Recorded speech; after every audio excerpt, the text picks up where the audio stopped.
News channel. You've probably seen politicians interviewed 1,000 times, but we do it differently. We find out who they really are, we don't shout, we chat, and hopefully we bring a bit of light, not just heat. Did you know Kate Moss? Apparently. Do you have a pair of jeans or a pair of jeans? No, of course I don't. What would I do with them? My friends are like, oh my God, what's she doing now? Join me every Sunday at 6 for Gloria Meets, only on GB News, the People's Channel, Britain's news channel. Weeknights on GB News from 6 p.m. You'll always get drama. Please stop, Michelle. I know, yeah. Please stop. Should I just shut up? Romance. You like me, I like you. There you go. There you are. Well, don't tell anybody. Adventure. Etc. That's the whole point. But And action. Sergeant, we're being read by superstar panel that are already at it. They're fighting. It's going to be quite a show. Only on GB News. Britain's watching. In a world of dull and predictable radio and TV shows. Oh, hi. On Mark Dolan tonight, we've got big guests. We drill into the big stories of the day. The show adds up to a brilliant listening and viewing experience. Mark Dolan Tonight is the most entertaining current affairs show ever, and that's a fact. That's Mark Dolan Tonight, Fridays from 8, Saturday and Sunday from 9. Only on GB News, the People's Channel, Britain's news channel.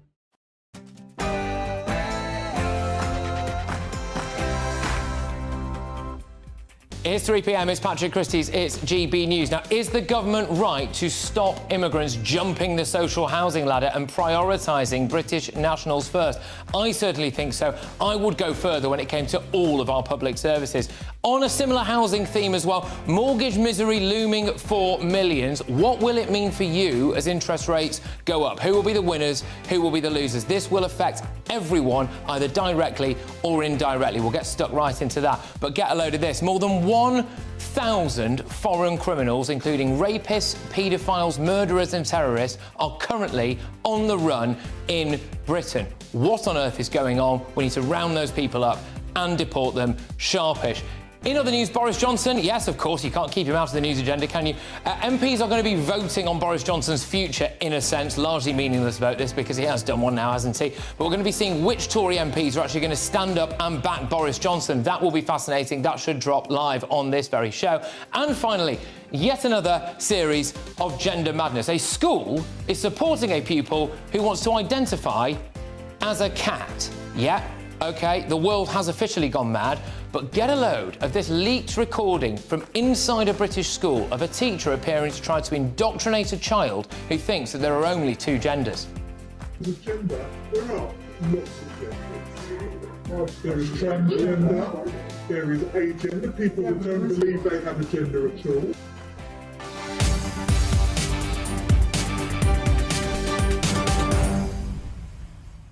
I'll have a much longer version of that clip for you coming your way shortly. But get those emails coming in, gbviews@gbnews.com. We're off to a flyer this Monday. I want to know whether or not you think that British nationals should be prioritised, not just for social housing, but for every other public service as well. gbviews@gbnews.com. Now, though, it's your headlines with Tatiana.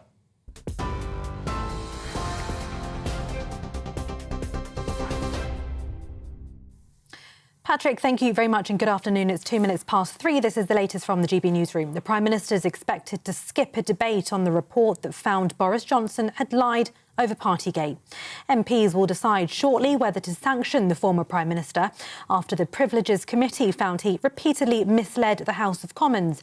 The committee recommended that Mr Johnson should face a 90-day suspension had he not already resigned in advance of his judgment. However, Mr Johnson's decision to stand down means MPs will no longer be voting on his future in Parliament. The Met Police has confirmed it's now looking into 3 potential breaches of COVID regulations between June 2020 and May 2021 at Downing Street and Chequers. That's after the Sunday Mirror obtained video footage showing Conservative staff partying during the pandemic lockdown and joking about restrictions in place at the time. Tory staff can be seen ignoring the government's social distancing rules at the height of the pandemic. Rishi Sunak says he doesn't want to interfere in matters.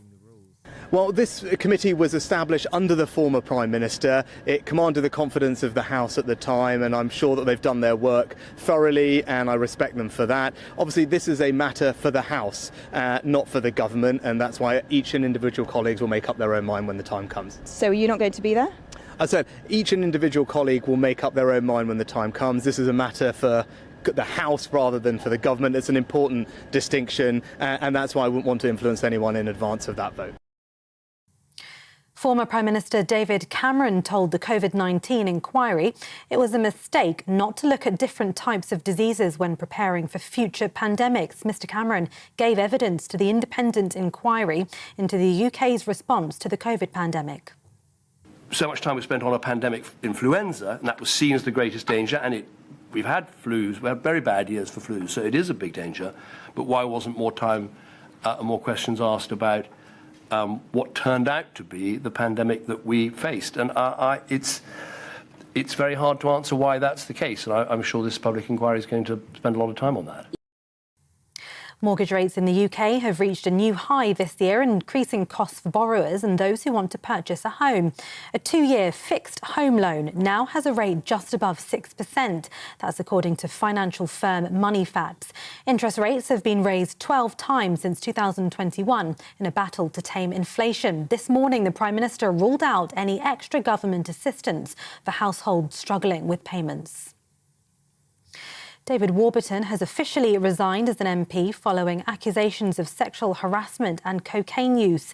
The decision now means that Rishi Sunak faces another potentially difficult by-election in the Somerton and Frome seat vacated by the former Tory MP. The 57-year-old was suspended from the party in April last year, pending the outcome of an investigation into the allegations, where he told GB News he's learnt a lesson. Absolutely idiotic, and I made a ridiculous decision and a silly mistake. I was led down a pathway.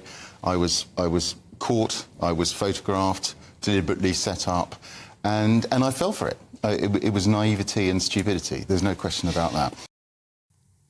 Train drivers at 16 rail operators will refuse to work overtime for 6 days next month in their ongoing dispute over pay. The ASLEF union said its members will withdraw non-contractual overtime, known as rest day working, from Monday the 3rd of July till the 8th of July. The walkouts will coincide with the first week of Wimbledon.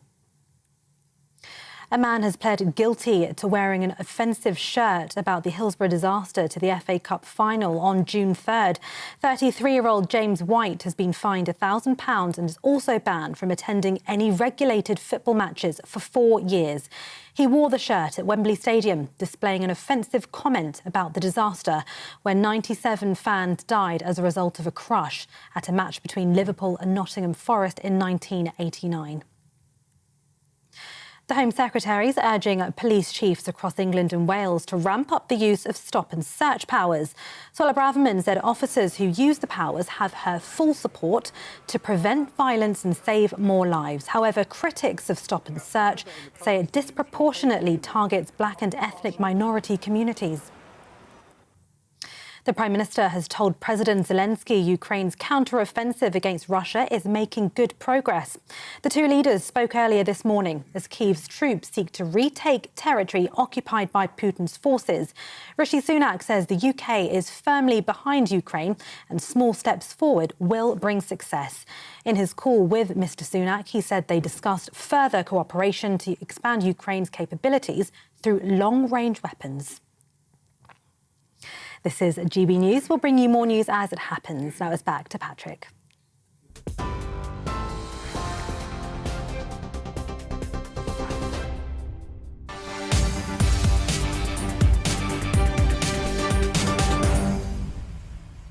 Happy Monday. Loads to get stuck into today, but I am starting with this. British nationals should be given social housing before migrants. That shouldn't be controversial. In fact, I would go further. We shouldn't be accepting migrants if they are going to require social housing, and I'd also prioritise British nationals when it comes to all public services, GP appointments, school places, etc. What happens now is that our social housing scheme blindly prioritises the most vulnerable. So when someone who has just moved to Britain can make the case that they are more vulnerable than, say, a young single mum, or even in many cases, a military veteran, they can jump the queue. But it isn't just economic migrants, it's people classed as refugees as well. So when a situation like Sudan, say, happens and we evacuate a load of people, in theory, they could immediately get to the top of the queue over someone who's been born and bred in Britain, paid taxes all their lives, fallen on hard times and been waiting for years to get a roof over their head. And that, in my view, is just plain wrong. More than 1.2 million households are on waiting lists, apparently, for social housing, and around 1 in 10 of those given a home on non-UK nationals. But when you look at areas like Brent in London, 40% of new social homes were let to non-UK nationals in 2021 to 22. Why should someone who has just moved to this country of their own free choice be able to bump a Brit down the housing queue? We had net migration of around 606,000 last year. That is more than the population of Sheffield. It is morally wrong for a government to allow that amount of people into our country and make vulnerable British nationals fight them for social housing. And they're not just fighting for social housing, are they? It's doctors' appointments, it's overcrowding in the NHS in general, it's school places for their kids. The British public are currently being asked to compromise their housing, health, education, safety and culture to accommodate mass migration without seeing the real economic benefit of it. It is time for the government to act. It's time for the government to put British citizens first, to the top of the queue. That would be nice, wouldn't it? Once we've housed our own, then we can look to house the world if we want to.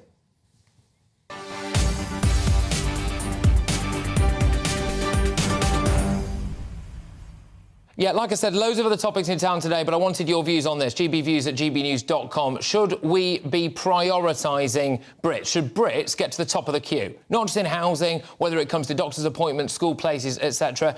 Is that something that would make mass migration more palatable to you? gbviews@gbnews.com. I'm joined now by the housing expert, Julie Ford. Julie, thank you very much. I believe Julie joins me now. Yes, there we go. Now, Julie, look, it is a very contentious issue, this, but at the moment, there are areas in the country where, like Brent, for example, Southwark in London is another one, where huge amounts of housing stock are going to people who have, for want of a better phrase, kind of just got here, really, and can make a very genuine case for being incredibly vulnerable. There could be no doubt about that. But we do have a vast amount of British people already here who've been on housing waiting lists, and it's my view that they shouldn't be bumped down the queue. Do you think this is something that the government will actually do? Yeah, hi Patrick. Thank you for having me on to talk about this. It's something I'm really passionate about, just as you are as well. And thank you for using all of the figures that I've actually got in front of me today as well. But I'm absolutely in total agreement with you. As British citizens, we should be able to be at the front of the queue for housing. It's the same for most European countries as well. They house their own before anybody else. So I don't really see why we should be any different. The problem I have with this report is it just another sticking plaster to stem an arterial bleed? Will we actually see it come to fruition? The main issue being the amount of legal situations that are going to have to be remedied. This will take in a lot of current legislation that will need to be deregulated, changed. You've also then got human rights, you've got discrimination, and you've also got the homelessness regulations that will have to be amended as well, which have only recently been amended in 2017. So although I absolutely agree with the sentiment, I'm very, very reluctant to believe it will come to fruition. Yeah, and that really is the key point, isn't it? Which is really, is any of this actually going to happen? But could you maybe try to, possibly better than I could really, explain the current situation? So let's say that a young single mum was sofa surfing at the moment and had been for a year and was with her child in what I think many people would regard as a vulnerable situation in an area with a very limited amount of housing stock, and then, say, I don't know, 500 refugees from Ukraine came, or something along these lines, OK? Or people who had just moved over legally from India, for example. Is there a situation where she could be bumped down the queue in order to accommodate those people? Yeah, there is, absolutely. The way the system works at the moment is when you're looking at homelessness, you have 5 legal tests of homelessness. And all the council officers are looking at is whether that person meets those 5 legal tests of homelessness. Now, each of those 5 legal tests are broken down even further into own individual criteria.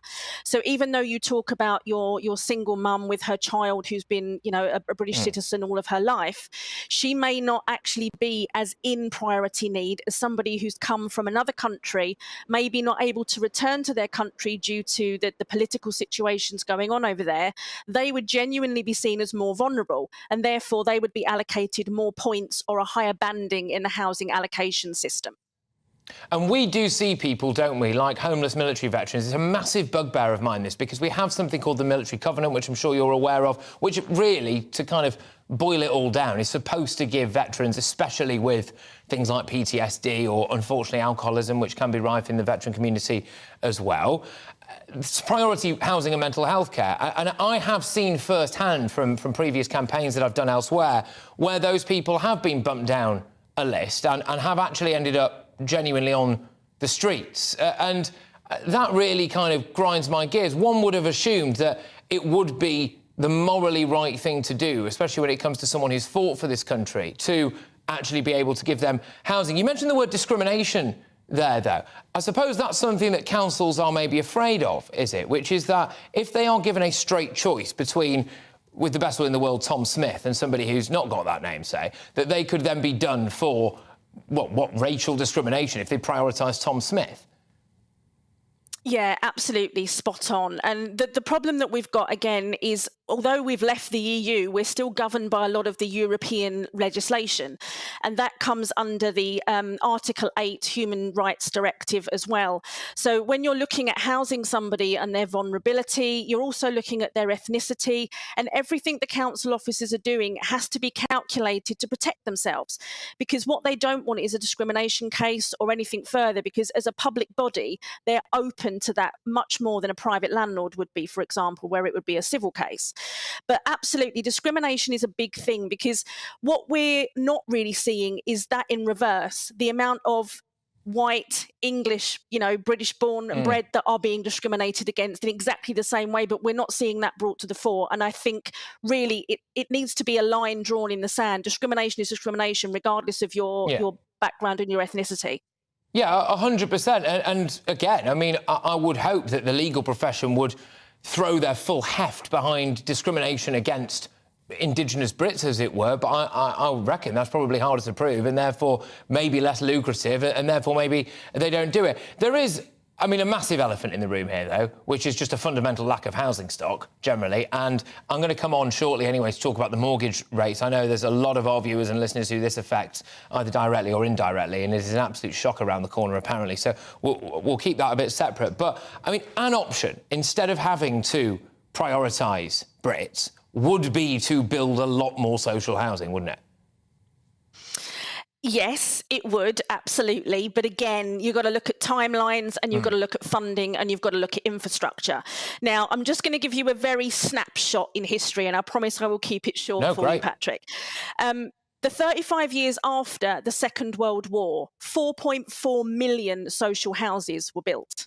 When we came into the early 80s, just under 95,000 social homes were built. When we moved into 2018-19, 60,000. However, as of 2022-23, 14,000 social homes were built. 10,000 of those funded in London by City Hall. The remaining 4,300 odd were across the rest of England. There are not enough houses being built, but also we've had a lot of them being demolished, because when they were originally built, they weren't necessarily fit for purpose now.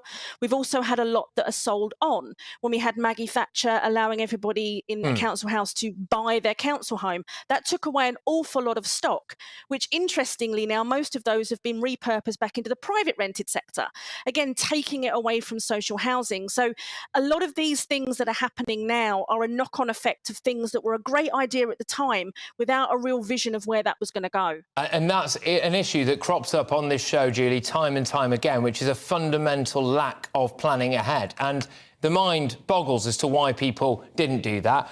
it's all well and good having net migration in the hundreds of thousands. I mean, some people would argue that isn't anyway, but if you're going to do it, then at least have the infrastructure in place in order to be able to cope for that. And we've not done that, and we could see it coming a mile off, and we've not acted. Julie, thank you. I've really enjoyed our chat. Take care, and I'll chat to you very soon. Julie Ford there, who's the housing expert. I've just got time for a couple of quick emails. I won't name you on this one. I'm getting a lot of similar emails on this, and do please keep them coming, because I do my best to try and read all the emails, and it does mean a lot to me when people get in touch with their personal stories, and this is one of those. Here in Gosport on the south coast, we've got 10 families that we know of from Afghanistan, easy for me to say, living in 3-bedroom flats, etc, etc, etc. This is where she goes on to say, there's an 8-year council waiting list. She says that she's a single parent with an autistic child, a disabled daughter, and doesn't think that she will ever reach the top of that list. So she's trapped paying too much money to the point of financial ruin, really, in order to try to, well, have a place to live and get on the private sector. And there's actually a shocking amount of these coming in. So thank you very much for that. In another one, Paula says, look, British nationals should be first in the line for housing and all public services. We've paid taxes and have earned our place at the top of the queue. That's from Paula. Loads of these coming in. Continue with those, please, because I'll be returning to this throughout the course of the show on a variety of different angles on it. What's the veteran housing situation like? And like I've said, I'm going to move this on, not just talk about housing, but I'm also going to be talking about public services in general, school places, dentist appointments, NHS doctor appointments, etc. Where can we get Brits priority? Should Brits get priority? I can't really understand why, certainly in post-Brexit Britain, we are allowing people in, legal migrants, who would still require social housing. That seems to me to be an obvious way of stopping that pressure on the social housing. If you want to come to this country and live here and reap the rewards of it, then should you not maybe be financially independent enough to not have to rely on our social housing stock when we have such a massive backlog at the moment? gbviews@gbnews.com. Loads of you getting in touch on that. More on this on our website. gbnews.com is the fastest growing national news site in the country. It's got all the best analysis, big opinions, and the latest breaking news. It's an eclectic show, this. I am sticking, although taking a very different approach, to housing next, because homeowners are seeing their mortgages increase by thousands of pounds a year. How worried should we be? And I've got to be honest with you, at times like this, when it looks like something like our economy, like our housing market has been managed so badly, I don't know about you, but I always want to know who to blame. So I'll try and find out. Patrick Christys on GB News, Britain's news channel. First and foremost, I am a GB News fan, and I was before I was working here. Just love the fact that we're asking the questions that a lot of establishment media won't ask. With a bit of a twist, we not only want to inform you, but we want to keep you entertained. It's worth the drive because you get in and the team's all ready and waiting, they're itching to go, and it's a proper little family. GB News is the people's channel. It's the audience that makes the programme sing. We're giving our viewers and our listeners a voice. I see the thousands of your letters, tweets, emails, you name it, coming in. Britain is broken. How on earth did we get into this mess? But more importantly, how do we get out of it? The establishment had their chance. Now we're here to represent you. It's time for something different. It's time for GB News. I'm very patriotic. I believe in Britain. Our best days lie ahead. Britain's watching. Britain's watching. Join us here on GB News. The people's channel. Britain's news channel. I'm Andrew Doyle. Join me at 7 o'clock every Sunday night for Free Speech Nation, the show where I tackle the week's biggest stories in politics and current affairs with the help of my 2 comedian panellists and a variety of special guests. Free Speech Nation, Sunday nights from 7 on GB News, the People's Channel, Britain's news channel. Nightmare commute.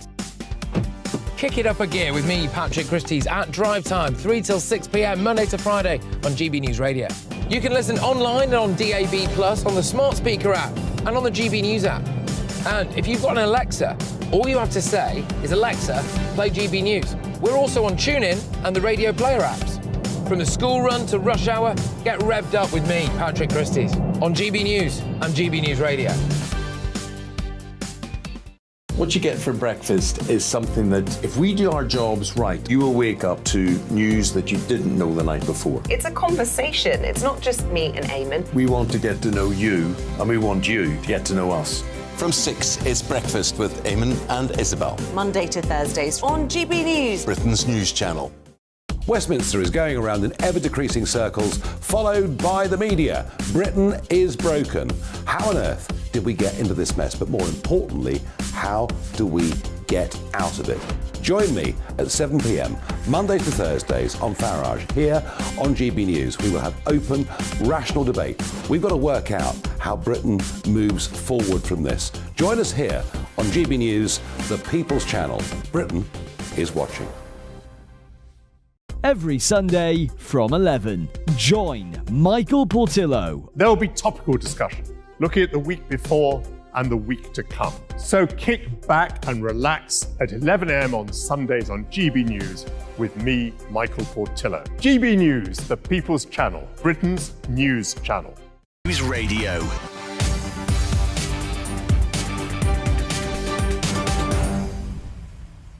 Well, in just a few moments' time, I will talk to you about the shocking figures that reveal more than 1,000 foreign criminals, including murderers, rapists, paedophiles and terrorists, are on the run in the UK. And by the way, we're catching less of them. So there you go.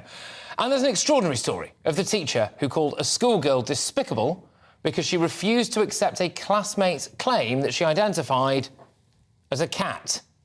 The world's gone mad. The world's gone mad. But arguably more important, Prime Minister Rishi Sunak has ruled out mortgage support in light of further expected interest rate rises due to take place this Thursday.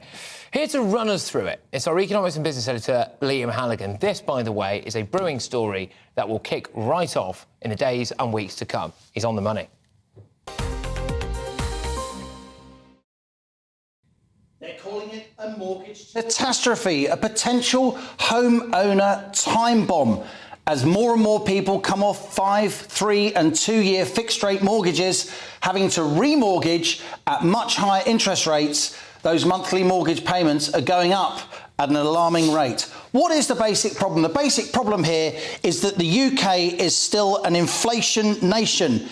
Inflation in this country, the cost of living, is 8.7% up in April compared to April 2022, and many of us will be feeling much more inflation than that. That's more than 4 times the Bank of England's 2% target. Well, what's the Bank of England been doing about that? It's been raising interest rates 12 times in a row, as this graph shows, all the way up from 0.1%, those emergency rates, during COVID lockdown. But even before then, rates were very, very low, all the way up to 4.5% now.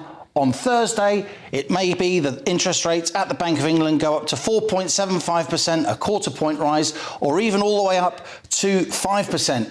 And of course, that has a big implication for your mortgage rates, particularly if you locked in a rate 2, 3 or 5 years ago when rates were much, much lower.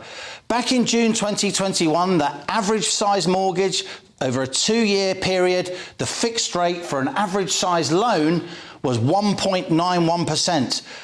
In February 2023, after inflation surged, it went all the way up to 5.7%. And today, according to the website MoneyFacts, the average 2-year fixed rate deal is at 6.01%. And every month, hundreds of thousands of households, their fixed rate deals are expiring and they're having to remortgage at these much, much higher rates. So what does that mean in pounds and pence? It means that average mortgage payment is going to go up from £759 a month to £956 per month as households come off these fixed rates and have to remortgage. That's an increase on average of £2,400 a year, a huge amount of money for any family. And that means that the pressure is rising on household finances. Average mortgage payments now have risen over the last year alone from 27% of post-tax household income on average to 33% of household income on average. And there's a lot more to come. That's why the polling company YouGov is already suggesting that 30% of us on those polls, on those opinion surveys, are already facing difficulties with our mortgages. Look, home ownership, it's at the centre of the British psyche. Many young people, they will feel that this fall in house prices, which we're already seeing, could be a good thing. It may help them getting on the housing ladder. But in Middle England, if you like, where elections are won and lost, this causes grave problems for the Conservatives when they ask at the next general election, do you feel better off than you were at the time when you elected us in 2019? For many homeowners, the answer will be no. They'll be questioning if the British housing market really is as safe as houses. Yeah, well, Liam Halligan was excellent there. I'm very pleased to say he's managed to get from just over there to just over here very quickly. And Magic of television. It's the magic of TV, this. But, like a cat. Like a cat, let's not. We'll save that. We'll save the cat story for later on. In case you are just wondering what's going on, a child wants to identify as a cat and the school said, yes, OK. So mortgage is arguably more serious, though. Look, I'm relatively young, been trying for a long time to get to the property ladder. I know a lot of people have. But I also know that a lot of people who are a bit older than me have got on the property ladder, took out, a mortgage, not an overly ambitious mortgage. They've worked very hard, and they're looking at stories like this now, and they're thinking, am I able to have a roof over my head in years to come? How have we ended up in this situation? We've ended up in this situation, Patrick, because I think it was in slide 3 there, in my little video wall presentation, you saw those interest rate rises. Interest rates were dead flat for years, and then just after the pandemic, as inflation took off, and then on top of that, the war in Ukraine, though inflation was already at a 30-year high in January 2022, before Putin invaded in February 2022, we've had 12 successive interest rate rises. So we've literally gone from interest rates at the Bank of England at 0.1% to 4.5% now, almost certainly going to go up to 4.75%, maybe then 5% on Thursday and then in the following weeks. And many people, if they fixed for 5 years or 3 years or 2 years, basically since 2018, all those fixed periods, rates were really, really low. So they're now going to come off those fixes, and we're talking about hundreds of thousands of households every month coming off those fixes and then facing mortgage rates that are obviously higher than the Bank of England base rate, because that's how it works. And the average mortgage rate now on a 2-year fix, as of today, according to Moneyfacts, is 6.01. So you've got people going, hundreds of thousands of them, going from like 2.5% when interest rates were much, much lower to 6%. And that is a huge increase. Just realistically, millions of people aren't going to be able to afford that. So do we end up with millions of people defaulting on their mortgages? I think what will happen is, I wouldn't say that. I'd say, with all respect, that's a bit alarmist, because this is going to be the first serious mortgage crisis in the age of social media, right? Yes. So when people are being drummed out of their houses, when houses are being repossessed. Back in the day, that didn't really make the newspapers, but it's going to be filmed by neighbours. Neighbours are going to rally around. People's instincts will kick in. It's much, much harder for the mortgage companies to do that now. So what's going to happen? I think a number of things are going to happen. Firstly, I think lenders are going to negotiate with mortgage holders who suddenly face much, much higher mortgage rates that are practically unaffordable. They're going to say, you're on a 25-year mortgage now, go to a 35-year mortgage, even a 40-year mortgage to get those payments down. And or people may say, you're on a 25-year mortgage, it's a repayment mortgage, let's make it an interest-only mortgage. So you're not paying down the loan, you're just paying the interest for 5 years. Again, that may get your payments down to some degree. I think people will be taking in lodgers. I think we're going to be returning to a lot of the kind of old-fashioned housing practices that we had before. People doubling up in houses, because there is still a fundamental shortage of homes in the UK. I don't expect a huge house price crash. That's what I know a lot of what your generation want, and I understand why. I don't think there's going to be a big crash. I do think there'll be a fall, a slight fall, maybe 10, 15%, not a crash. But I think an awful lot of people are going to struggle over the coming months and years, and it's going to have massive political implications. Look, Liam, thank you very, very much. As ever, Liam Halligan, our economics and business editor. I believe that I might be able to go to the House of Commons now. Indeed, I can, where Suella Braverman is giving an update on the police's use of stop and search. So, Suella Braverman is on the floor at the moment, I believe, discussing stop and search. Now, what happened earlier on today was that Suella Braverman wrote to a load of different police boards and bodies and groups and was saying, look, I want you to implement stop and search more than you are doing. I want to have common sense policing on the street. That is in response to massive amounts of knife crime, massive amounts of drug use. And what she's really been saying is, forget this idea that stop and search is racist, forget the idea that stop and search is a bad oppressive thing and do it because that's the way that we can get knives off the street. I take you to this now mainly because I'm going to be returning to it in a bit, and I'm going to be having... I think just wanted to move it on a little bit, and talk about why are we actually in this situation. So is it bad parenting?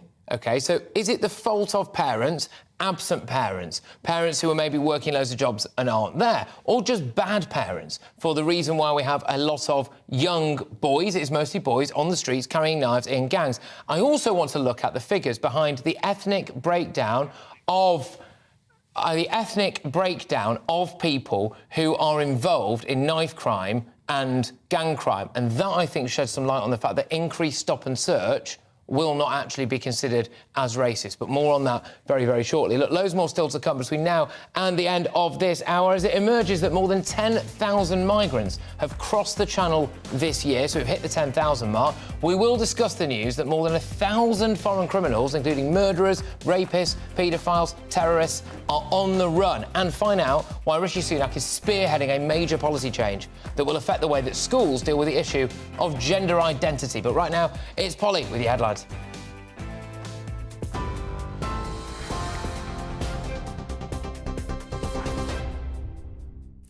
Patrick, thank you. The top stories this hour. The Prime Minister is expected to skip a debate on the report that found Boris Johnson lied over Partygate.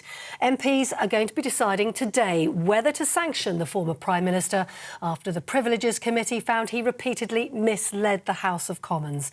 The committee recommended that Mr Johnson should face a 90-day suspension had he not already resigned in advance of that judgment. However, Mr Johnson's decision to stand down means no MPs will be voting on his future in Parliament. Number 10 has said Mr Sunak doesn't wish to influence the decision of MPs. And as you've been hearing, mortgage rates in the UK have reached a new high this year, increasing costs for borrowers and those who want to buy a home. A 2-year fixed-rate home loan now has a rate of just above 6%, according to the financial firm Moneyfacts. And this morning, the Prime Minister ruled out any extra governmental assistance for households struggling with payments. Let's just bring you a little breaking news that we're receiving from the US Coast Guard. We've heard that they are coordinating a search for a missing vessel. They're telling GB News they're unable to confirm any further details at this stage, but it does follow a report that a submersible taking tourists out to the site of the Titanic wreckage had gone missing. So that coming to us from the US Coast Guard. More on that as we get it. In other headlines today, police have broken up an Albanian gang that allegedly brought migrants into the UK on small boats. 3 members of the crime group were arrested early this morning by officers from the National Crime Agency. GB News understands the group has been charging migrants more than £7,000 a journey. And the arrests come as nearly 11,000 illegal migrants have crossed the Channel in small boats since the start of this year. And a man has pleaded guilty to wearing an offensive shirt about the Hillsborough disaster to the FA Cup final. 33-year-old James White has been fined £1,000 and is banned from attending any regulated football matches for 4 years. He wore the shirt at Wembley Stadium, displaying an offensive comment about the disaster where 97 fans lost their lives as a result of a crush at a match between Liverpool and Nottingham Forest in 1989. More on all those stories by heading to our website, gbnews.com.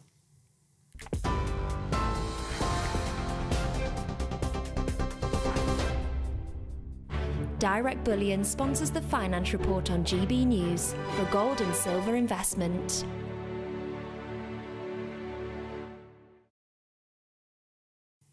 And a quick snapshot of today's markets for you. The pound buying you $1.2786 and €1.1715. The price of gold, £1,526 and 12 pence an ounce. The FTSE 100 is at 7,594 points right now. Direct Bullion sponsors the Finance Report on GB News for gold and silver investment.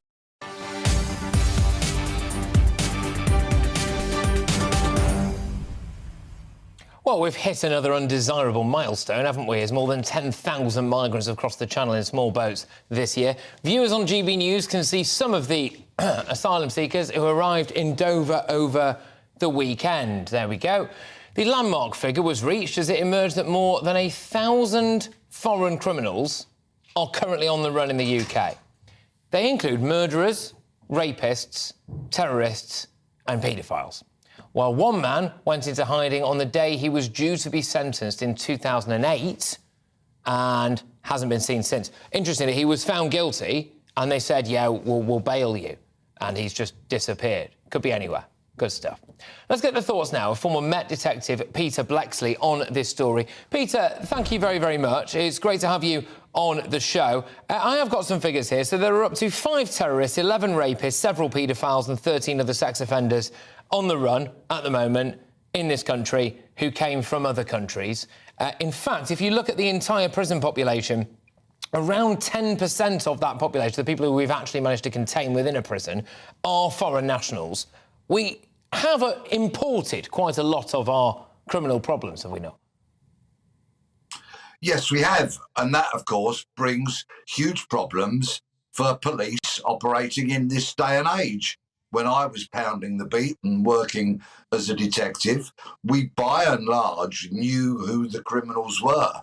Our borders were not porous, our migration was checked, and consequently we had nowhere near the numbers of foreign criminals marauding the streets, committing crime, murdering people, and otherwise making the country a less safe place. So a degree of sympathy for the police over all of this, but a huge degree of concern that so many wrong-uns are out there amongst us. Yeah, indeed. We have 19% more foreign nationals, criminals at large now than we did in 2019. How easy is it to go on the run? Bear in mind, I'm talking to the man who was on the old programme Hunted. So how easy is it to go on the run?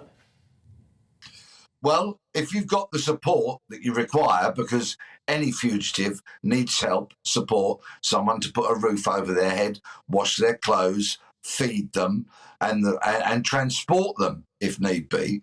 If you have a support network like that, then it is far, far easier for a lone fugitive who might want to disappear in the woods, into the woods, for example. And now, of course, because we have foreign criminal communities established in the UK, and we know all about the Albanians gang, for example, who came from Albania, and many other communities who are willing to harbour fugitives, this makes it much more difficult for law enforcement to locate them, kick their doors in and slap the handcuffs on. Yeah, indeed. And you mentioned, I think, alluding really to largely drug gangs there. In fact, the largest proportion of missing fugitives, 352 of them, are drug offenders, including gangsters suspected of smuggling huge quantities of cocaine and heroin into the country. And when these people are arrested and charged, clearly we're putting them out on bail a lot. And then clearly they just go, well, that's all right, I'll just go back in with the drug gang that I was working with before, and I'll just go missing and back to the fact that you won't find me. And they're right about that, aren't they? Yes, far too many people are being granted bail at various stages of an investigation. And this is by and large because the Crown Prosecution Service want all the evidence in front of them before they will make a decision to charge somebody. And quite simply, there are pressures on police in terms of numbers of officers available and hours in the day, which mean that they can't get all those inquiries done, all the statements taken, all the forensics carried out, and get the evidence in front of the CPS in a timely fashion. So far too many people are being granted bail under investigation and after they've been charged. And we really need to have a long, hard look at this and see what can be done to improve the situation. We cannot be far away from the absolute nightmare scenario, Peter, where we end up seeing some of these paedophiles, murderers and terrorists and rapists who are on the run in Britain, by definition with nothing to lose. If they can't get out of the country for whatever reason, they are trapped in here. They can't ever really put their head above the parapet too much. You would hope that they would get nicked again and then probably get a heavier sentence. So they are arguably at their most dangerous at that particular moment in time. I really do not want to be sitting here one day having a chat with you about one of these people doing something absolutely disgusting and terrible and blowing something up at some point. But I do fear, Peter, that it is a matter of time? Well, I don't have a crystal ball, but desperate people do desperate things, and the criminal history books are littered with examples of that. What clearly must happen is that with regards to the broader picture about migration and borders, there needs to be a lot of work done on that, because it is simply not unreasonable for any flagship democracy to know who is coming into the country, what their background is, and what their intentions and ambitions are. And that, of course, should be how the system works. And sadly, it's not operating like that at the moment. Another very important point is that we must support our police and the National Crime Agency in their work to keep firearms off the streets. Recent horrors could have been multiplied, and as ghastly and as catastrophic as they were, could have been even more dreadful if people have easy access to firearms. We've seen what happens when people get firearms. If you know anything about anybody with a gun, then there is a public duty to pick up the phone and do the right thing. Is that getting worse, Peter? I'm going to talk very shortly anyway about Suella Braverman's comments about stop and search and how we need to be doing more of that and how it isn't really racist, it's just safety. That tends to be mainly around knife crime, really. Is the gun situation getting worse? Because we do not have a massive culture in this country of gun carrying. I know there's always been a bit of that going around, but we've not got this massive culture of it. Has that started more now? And is that being led by foreign gangs, etc.? Firearms are a priority for the National Crime Agency, and they must remain so. Criminals, particularly in the illegal drugs industry, use violence as their currency. And of course, often to enforce violence, you need a firearm to do that, to keep the threat level high, to make people do what you want them to do, to stop them coming onto your patch, to steal your business, to steal your drugs and your money. So, of course, criminals are forever trying to source them. There has to be massive efforts by law enforcement across the board to ensure that we keep the levels of weapons amongst the criminal gangs as low as we possibly can. Look, Peter, thank you very, very much. As former Met Detective Peter Blexley, as far as I'm concerned, I don't understand why if someone who is a foreign national comes to this country and commits a violent, horrific act, why they aren't on the first plane out of here. I just don't get that. Why on earth are we importing 10% of our prison population has come to this country from another country? And that's not, by the way, including those that are on the run. That would make it around 12% of our entire prison population have come to this country from another country. But another story that'll get you going. A teacher has said a 13-year-old is despicable. Not because she didn't do her homework or because she beat up a fellow pupil, no, because the girl refused to believe that a classmate identified as a cat. What is the world coming to? Patrick Christys, or should that be Catrick Christys, on GB News, Britain's news channel. Like all families, we have arguments every now and then, but actually we agree on what the mission of GB News is, and that's the most fundamentally important thing. GB News provides the kind of platform that lets all voices be heard. We don't hold back. We're free to say what we really think. Just because some people who live in a tiny little Westminster bubble think that their particular story is important, that's not the most important story for me. And often they will be difficult stories, stories that you won't find on the establishment media. Because what people think in the north of England may be very different to what they're thinking in the home counties. We're going to carry on telling the world what life is really like for households up and down the UK. We love to be in your car, in your kitchen as you're having your breakfast. Whatever you're doing, you are part of the show. If it matters to you, it matters to us. Britain's watching. Britain's watching. Britain's watching. We're proud to be GB News, the People's Channel, Britain's news channel. Join me, Patrick Christys, Monday to Friday, 3 till 6. We tackle the day's news agenda like you've never seen before. It's high tempo, high octane, the most controversial topics and the best guests. You will not be able to take your eyes and ears off it. I'm not afraid to ask the questions that you really want answered. 3 till 6 p.m, Monday to Friday on GB News, the People's Channel, Britain's news channel. Join me, Camilla Tominey, on Sunday mornings from 9:30, taking the politicians to to task and breaking out of SW1 to see how their decisions are affecting you across the UK. Bursting the Westminster bubble every Sunday morning, only on GB News, the People's Channel. Britain's watching. Join us every night on GB News at 11 p.m. for Headliners, which is 3 top comedians going through the next day's news stories, which is exactly what you need, because when the establishment has gone crazy, you need some craziness to make sense of it. So join us 11 p.m. every night on GB News, the People's Channel, Britain's news channel. Hi, I'm Dan Wootton. You can watch me live on GB News Monday to Thursday from 9 p.m. And did you know that you can also watch and listen live on our website, gbnews.com. You'll always be up to date on the latest breaking news, as well as enjoying the best stories, opinions and shows. You can even join the debate under our live player as you're watching. So head straight to gbnews.com on TV, radio and online. GB News, Britain's news channel. So Jubes and Kerr, we tackle the issues of the day with real, robust debate, both sides of the fence, battling it out with me in the middle with my forthright opinions and views. And often really interesting things happen because you start with a position and then by the end of the debate you find actually, well, I might not have thought about that one. What we need in this country is 2 new political parties. You should maybe think about doing a 2024 calendar. I'm Michelle Dewberry and I'm keeping you company right through until 7 o'clock this evening. GB News, the People's Channel, Britain's watching. News written.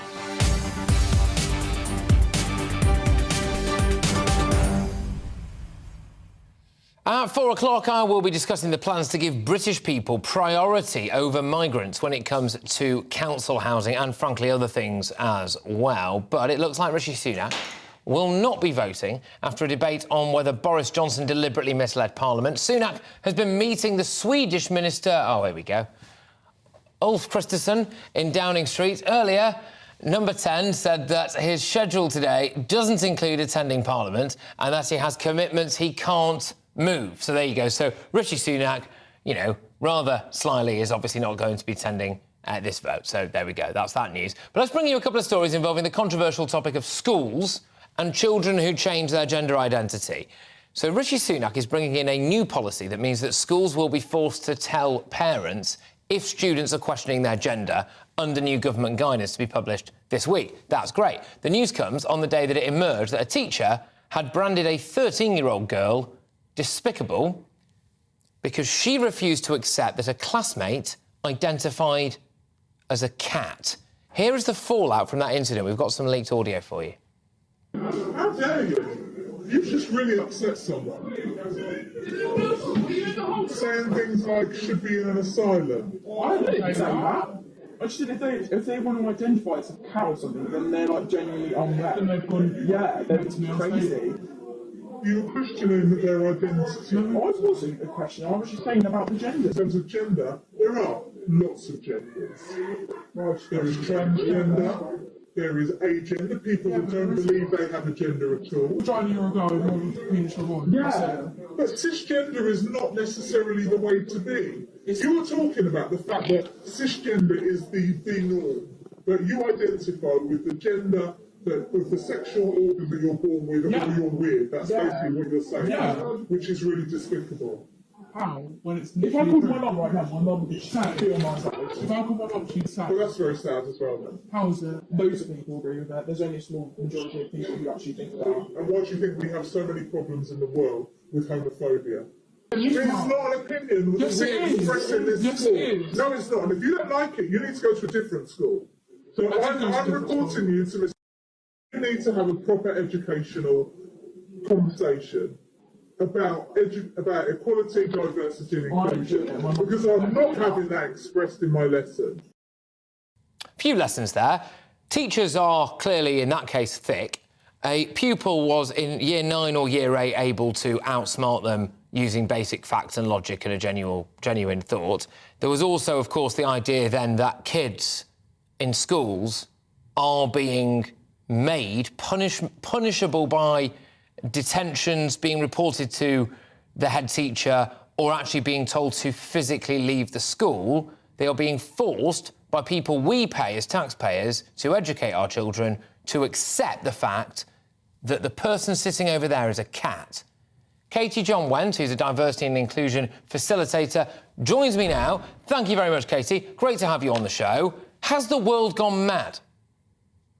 Yeah, I think it has, to be honest. I would love to identify as a cat. I have about a dozen of them. I did actually want to point out that that my preferred pronouns were per, actually short for person. But it would be great because please don't hurt my feelings by kind of. So I was mocking it, and I can understand the mockery. And I'm a trans person, so I think, yeah, that kind of thing has gone too far. I do think it may be actually, I'm not sure entirely of the facts that it may be a private school, it may be a church school, so I don't know whether they're state paid or not. But either way, it's gone too far. But what I really did respect, though, was the actual conversation had by the two pupils with the teacher. And that's the kind of free speech discussion that should be allowed to take place, even in a school. And if that, but is it free speech, Katie? This is the thing. Is it? Sorry to cut across, but I mean that to me sounded like a child saying, "I don't have to accept what you're telling me, which is that there are X amount of genders and that somebody can be, I don't even know what you'd call it, trans mammal in this case, you know, a cat, right? I don't have to accept that." Yeah. And the teacher saying, "Well, you do, otherwise you're in loads of trouble." Yeah, and that's the last 30 seconds of it. The teacher has just gone way out of line there, sending you on like rehabilitation training, and you need to leave the school. That was utterly ridiculous. What a good teacher should have done is embraced the discussion and said, "What do other people think at this point?" And have the actual discussion. There is a word for it, actually, it's called Therianism, which I only learned by meeting someone who identified as a wolf. And I actually found out there is a word for it. Just because there's a word for it doesn't make it necessarily true. And in the same way that you might have people in a class who believe in literal recent creationism and others who believe in evolution, you should be able to have a conversation. People who hold a religious belief that might be different to those that hold sexuality beliefs. We've got to be able to hold a respectful space for these kind of conversations. And that means teachers who aren't scared of having a conversation. And that's where it should have gone, because I think the kids are actually quite good in that. Right, what's the difference between a child looking at their maths teacher and saying 2 + 2 = 5, and a teacher telling that same child that they have to accept that, this is a completely random name, right, by the way, but like Claire is now a horse? Because one of the things that is different is that you should be able to teach science as science and beliefs as beliefs.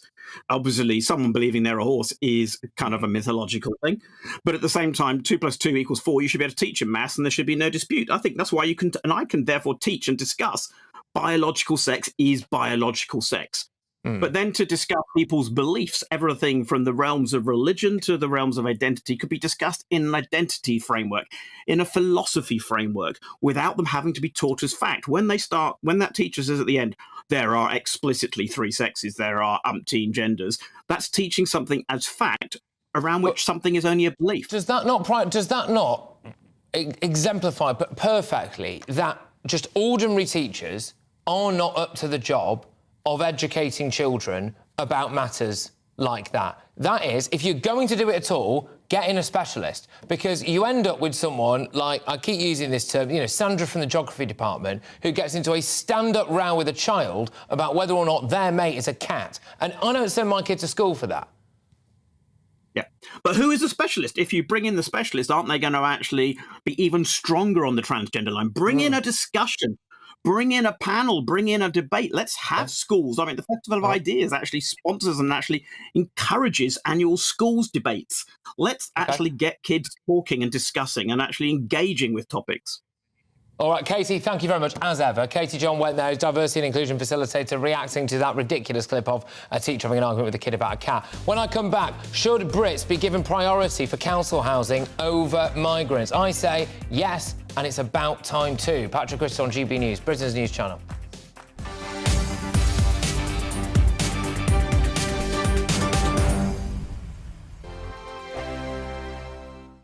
I joined GB News because I was sick and tired of not hearing my views being represented, not just mine, but so many people that I knew and spoke to. I just couldn't get my voice out there. I couldn't say anything, I couldn't do anything. Whatever the narrative was, I kind of had to follow it. GB News is there to provide a voice for those who have been ignored by the establishment media. We think different things, we've got a different style. GB News is here to be optimistic and positive about the future. It's real kind of dynamic and flowing, with the audience very much at the heart of it, like a big family. Here at GB News, we talk about the things that matter to you. Hearing the voices from right across our towns and cities, especially our towns. All sides of the argument represented with a heavy dose of opinion. We're on a mission here to make a difference. And the GB News family really is here for you, and whatever time of day you can watch or listen. Britain's watching. Britain's watching. We're proud to be GB News. The People's Channel. Britain's news channel. Monday to Thursday, 9 p.m. till 11 p.m. Join me, Dan Wootton. I'll bring you the sharpest takes and hottest debates. Do you not believe in prison? I don't believe in prison. I'm completely stunned. I guarantee you there'll be no spin, no bias, no censorship. I actually was personally quite offended by it. And no reason to go to bed. So I guess they've always been quite woke. That's Dan Wootton tonight on TV, radio and online. Monday to Thursday from 9 p.m. till 11 p.m. on GB News. The People's Channel, Britain's news channel. You've probably seen politicians interviewed 1,000 times, but we do it differently. We find out who they really are, we don't shout, we chat, and hopefully we bring a bit of light, not just heat. Did you know Kate Moss? Apparently. Do you have a pair of jeans or a pair of jeans? No, of course I don't. What would I do with them? My friends are like, oh my God, what's she doing now? Join me every Sunday at 6 for Gloria Meets, only on GB News, the People's Channel, Britain's news channel. Weeknights on GB News from 6 p.m. You'll always get drama. Please stop, Michelle. I know, yeah. Please stop. Should I just shut up? Romance. You like me, I like you. There you go. There you are. Well, don't tell anybody. Adventure. Etc. That's the whole point. But And action. Sergeant, read my superstar panel. They're already at it. They're fighting. It's going to be quite a show. Only on GB News. Britain's watching. In a world of dull and predictable radio and TV shows. Oh, hi. On Mark Dolan tonight, we've got big guests. We drill into the big stories of the day. The show adds up to a brilliant listening and viewing experience. Mark Dolan Tonight is the most entertaining current affairs show ever, and that's a fact. That's Mark Dolan Tonight, Fridays from 8, Saturday and Sunday from 9. Only on GB News, the People's Channel, Britain's news channel.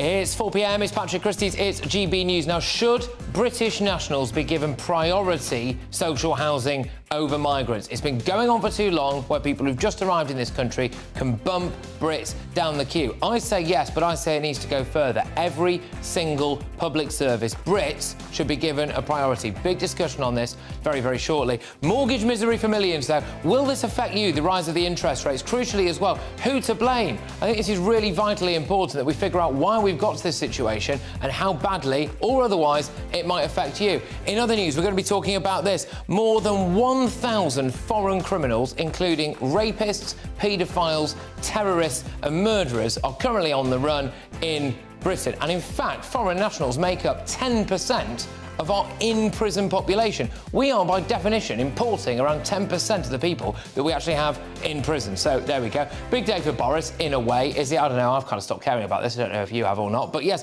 MPs are going to do some kind of vote as to whether or not the old 90-day suspension will go through, but also, crucially, whether or not he should have a parliamentary pass. I will be joined by an MP who feels so strongly about this being a kangaroo court's decision that he's going to be wearing a kangaroo tie live on air. Tune in to find out who. And finally, yes, of course, we're going to be doing a little bit of this as well. The gender madness that's taking place. Good thing Rishi Sunak says, I am going to stop kids being able to change their gender without the parents knowing. Winner, winner, chicken dinner. However, a school has threatened to kick out a Year 9 pupil because she didn't want to accept that her classmate was now a cat. The world's gone mad. In fact, we have a little bit of audio of this interaction, if you want to call it that, between an incredibly thick teacher and a very intelligent pupil. With gender, there are lots of genders. There is transgender, there is agender, people that don't believe they have a gender at all.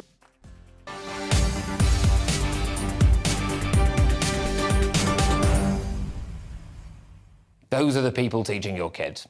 GBViews at GBnews.com. When I come back, I will be going in big on the foreign criminals issue and also as well whether or not British people, British nationals, should be prioritised on the social housing queue. GBViews at GBnews.com. Now, though, is your headlines with Polly.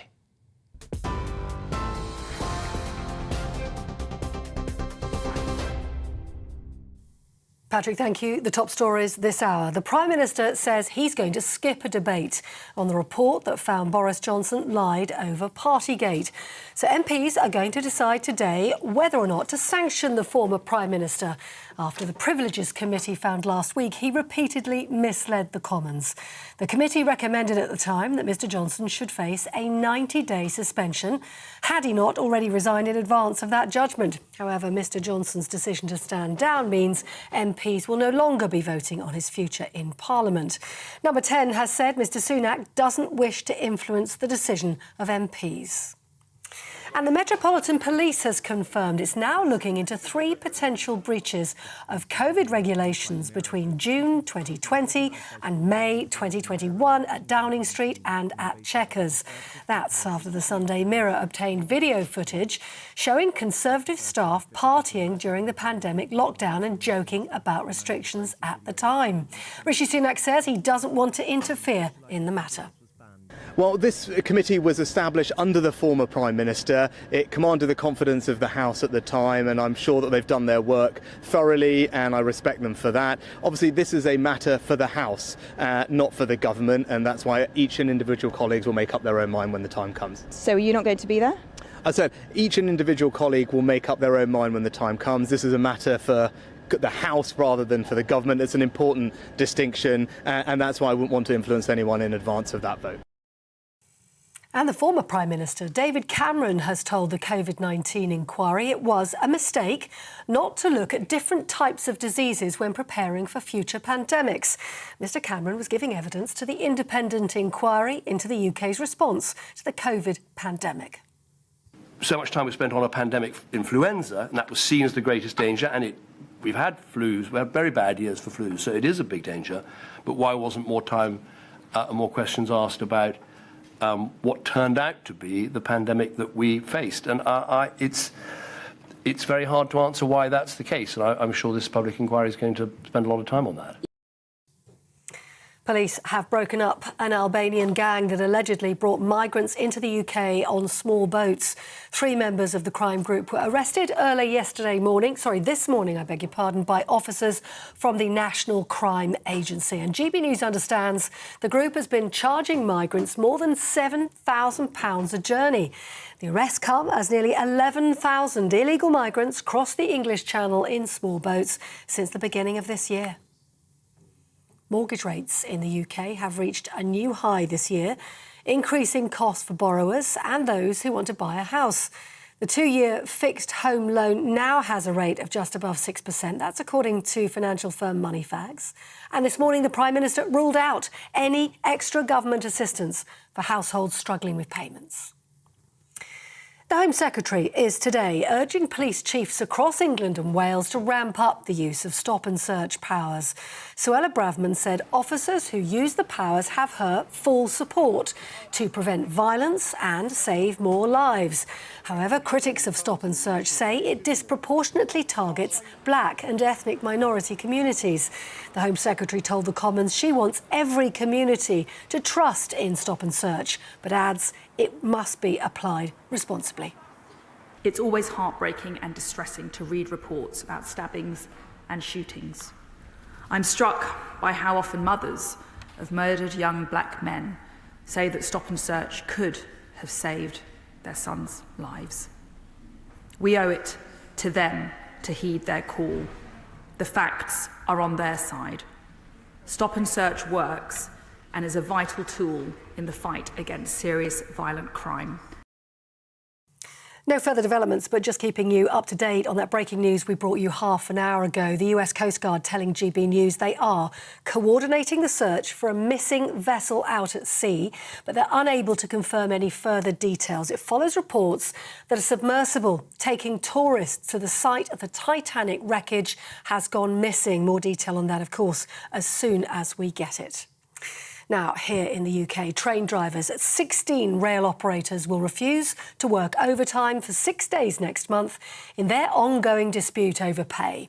ASLEF said its members will withdraw non-contractual overtime, known as rest day working, from Monday, July the 3rd to Saturday, July the 8th. The walkouts coincide with the first week of Wimbledon. The Prime Minister has told President Zelensky Ukraine's counter-offensive against Russia is making good progress. The two leaders spoke early this morning as Kyiv's troops sought to retake territory occupied by Putin's forces. Rishi Sunak said the UK is still firmly behind Ukraine and small steps forward will bring success. In his call with Mr Sunak, he said they discussed further cooperation to expand Ukraine's capabilities through long-range weapons. Those are the latest news stories. You are up to date on GB News. More news as it happens. Now back to Patrick.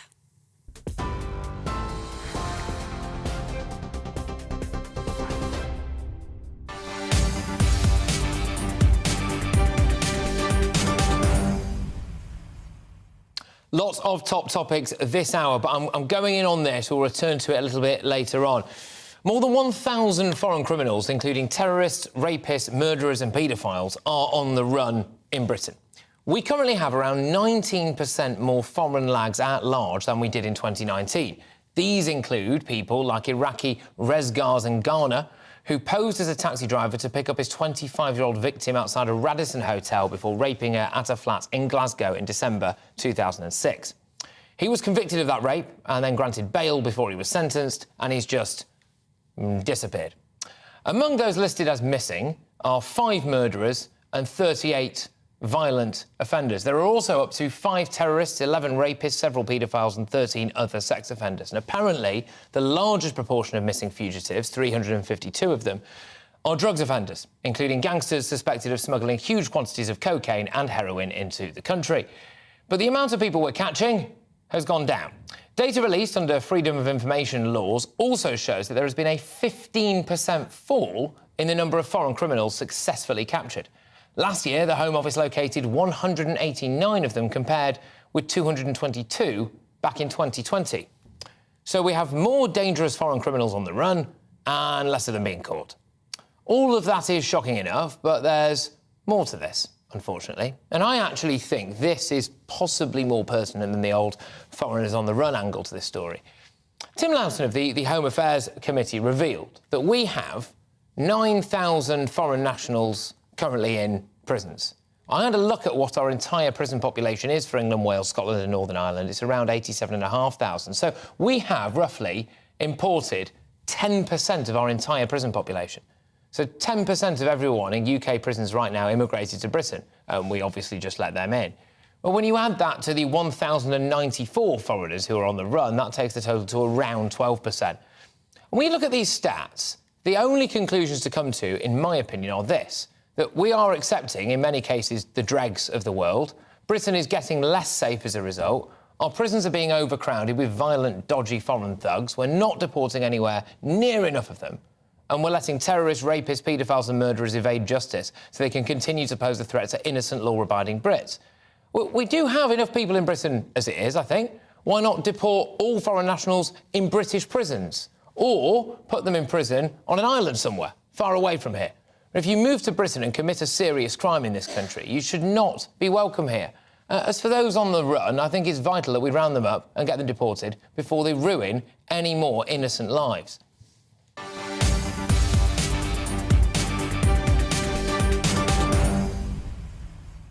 Look, it's strong stuff, that. I know that not everyone will agree with me, but those are my views, and that is a hill I'm willing to die on. gbviews@gbnews.com. More on that story a little bit later on in the show, though. But another controversial one now, and it's actually our top story of the day. And it's whether or not British people could be given preferential treatment over migrants when it comes to council houses. Hundreds more migrants crossed the Channel in small boats over the weekend, but under plans that could be included in the King's speech later this year, Brits will be prioritised over foreigners when it comes to social housing. It's important to make a distinction here as well. What you're looking at there are people who will no doubt go on to claim asylum or refugee status, etc. This story really is, I think, more focused on economic migrants, although it does include refugees as well. I am joined now by Dr. Christys Kandia, who leads a charity that helps refugees find work and housing. Chris, thank you very, very much, Dr. Christys, for coming into the studio. Now, this centres around a leaked report in The Times, which basically seems to suggest that the government is at least considering prioritising British nationals first when it comes to social housing. What do you make of that? I think the bottom line is there just isn't enough social housing, and that's been a problem for a long time.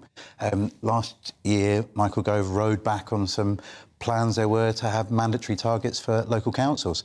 I think we need an ambitious housing commitment from our government, because many people have been waiting many years to get appropriate housing. We're foster parents, my wife and I.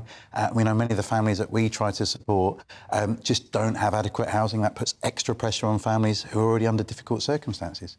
But at the same time, we're in the middle of something amazing. The UK has welcomed 175,000 Ukrainians. We're standing with the Ukrainians on the front line. We hear Rishi Sunak rightly saying that we're with Zelensky and all that he's trying to do. But we've taken in 175,000 of their women and children.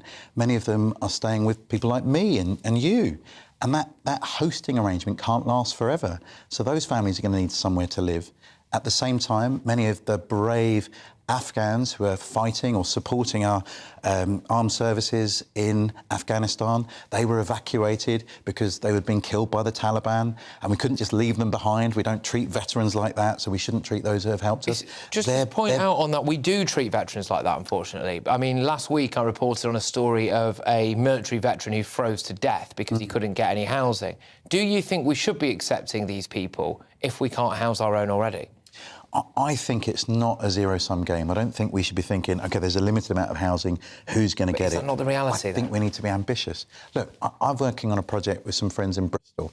They looked at the council car parks, completely underutilised space in fantastic city centre locations.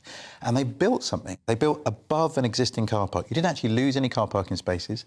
They didn't build it with a lot of concrete, which is great for our environment. They were really ecologically friendly.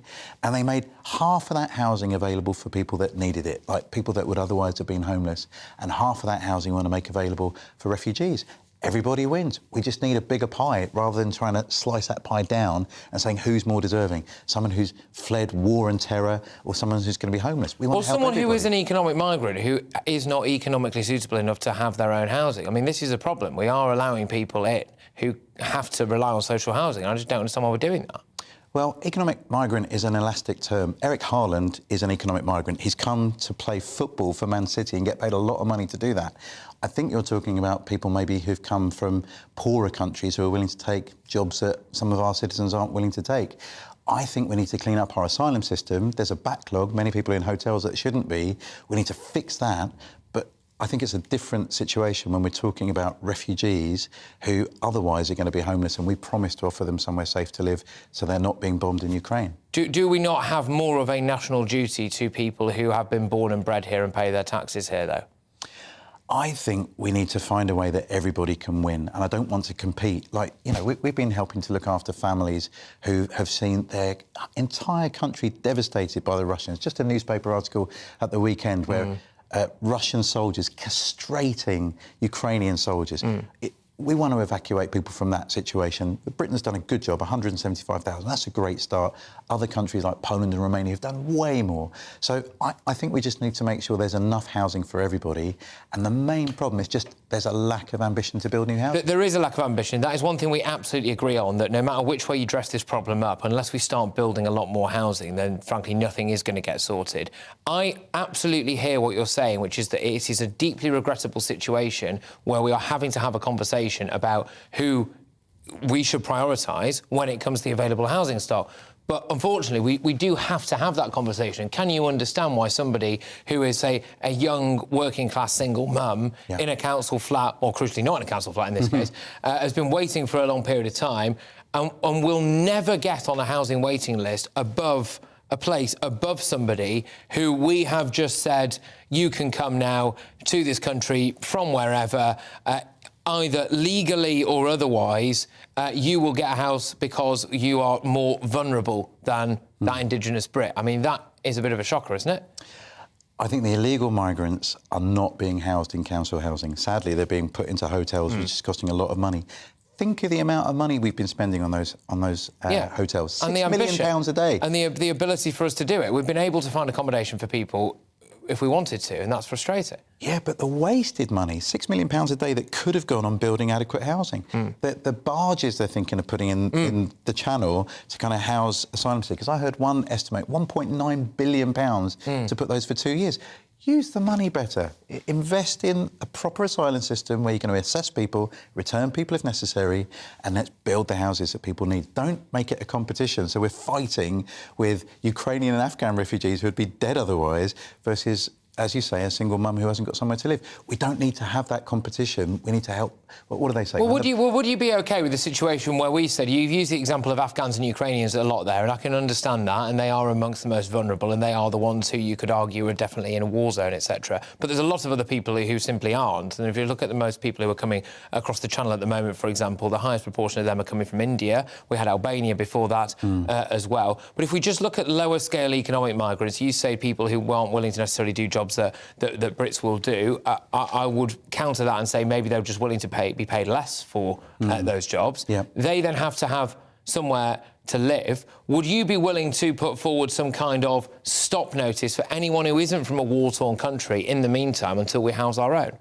Well, that stop notice should be our asylum system. So you should be able to claim asylum, have your asylum claim heard, and then they make a decision about you. That's how it works in every single country around the world. At the moment, we have a system that doesn't work. It's got a backlog of 140,000 people, and that backlog aren't allowed to work, so they have to rely on benefits and live in a hotel. That's a ridiculous system. So if we had a functioning asylum system, then this wouldn't be an issue. OK, all right. And can you understand why some people say, at the moment, they were born and bred here, they've got a lower economic end of the spectrum job, they can't get their kids a school place, they're fighting for GPs appointments through mass migration, they've been on a social housing waiting ladder for however long, and then they see that somebody who has just arrived here, maybe with a few kids who, you know, is saying that they're incredibly vulnerable, gets put ahead of them. I mean, can you understand how that's probably going to do more to Stoke Division than anything else? I can see if we frame it that way. Like you mentioned GP waiting list. That is a problem. But guess what? We rely on foreign GPs to help us with that waiting list, or foreign But they're nurses. not who we're talking about, are we? To be fair, they can afford their own mass home. migration, like the net migration figures, 660,000 people this year, 44,000 were people on small boats. Tiny percentage of the overall numbers. The other, 615,000, they are international students who are propping up our education system. £37 billion worth of investment every year coming into our universities, actually making university education more affordable for the rest of us.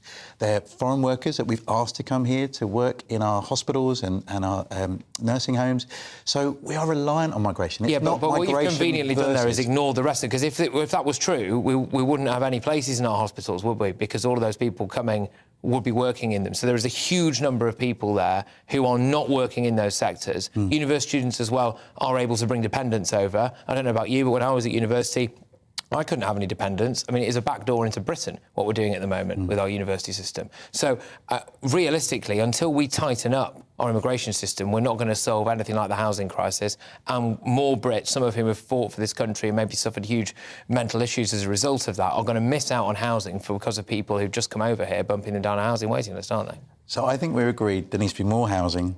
I think there needs to be control over migration, and I want a functioning asylum system. But I think we need to be nervous of the narrative that says migration in general is bad. I think economically, culturally, and practically, it's actually what we rely on in order to be able to function as a nation at the moment. Look, thank you very, very much. I've really enjoyed this back and forth, genuinely. I hope to get you back on the show again very, very soon. Thank you so much. It's Dr. Krish Kandia there, who leads a charity that helps refugees find work and housing. Get your views coming in. Obviously, GB Views at gbnews.com. Now, though, Boris Johnson is celebrating his 59th birthday today, but MPs could give him a present he definitely doesn't want. Do you think he cares anymore? Not sure. Anyway, so I believe we can go to the Commons now, can we? Yes, I think we can. Where Penny Mordaunt is on her feet, not holding a massive sword this time. The last time I saw Penny Mordaunt, she was doing a fantastic job at the coronation.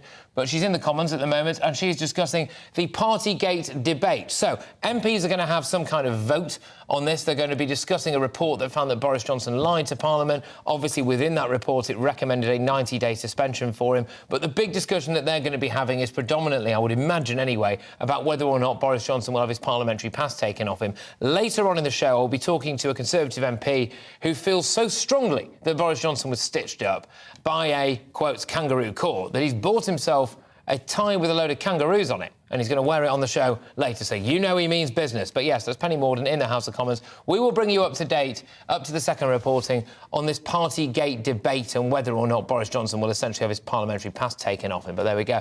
Now, homeowners are seeing their mortgages increase by thousands of pounds a year in some cases. But just how worried should we be? What's the reality of the situation?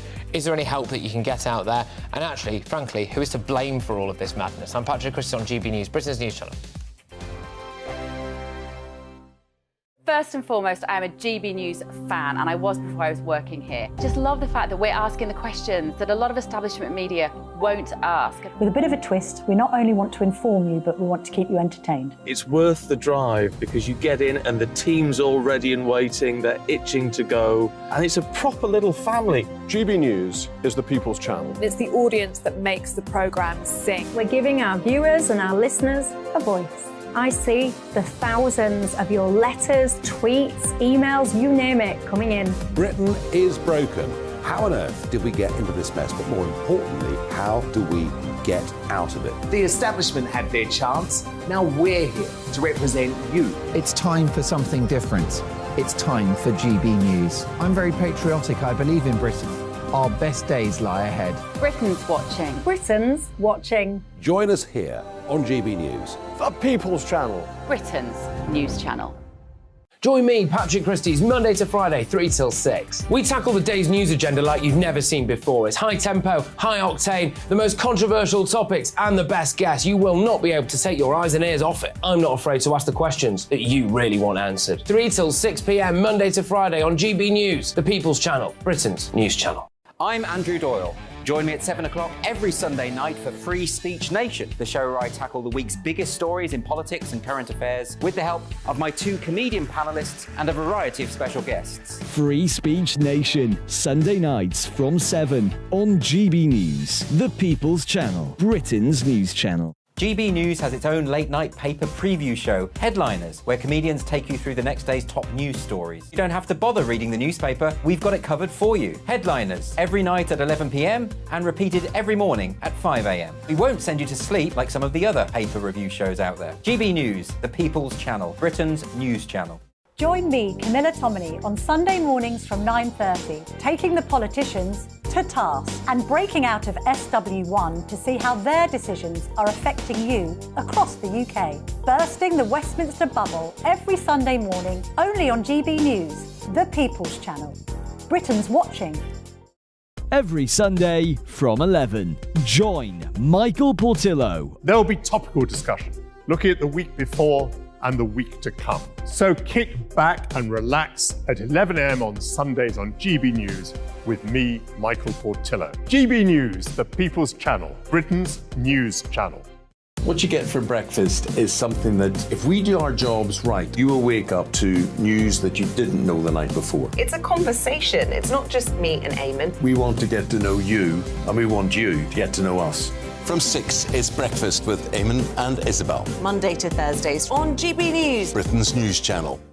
Hi, I'm Dan Wootton. You can watch me live on GB News Monday to Thursday from 9 p.m. And did you know that you can also watch and listen live on our website, gbnews.com.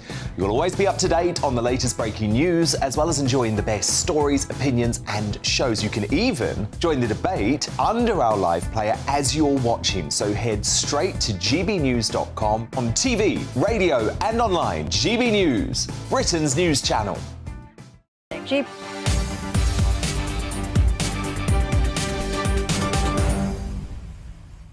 Well, very shortly, I will be talking about these shocking figures that reveal more than 1,000 foreign criminals. So these include murderers, rapists, terrorists and paedophiles. They're just on the run in the UK. We've let them go. We bailed them out. We said, there you go, have at it, lads.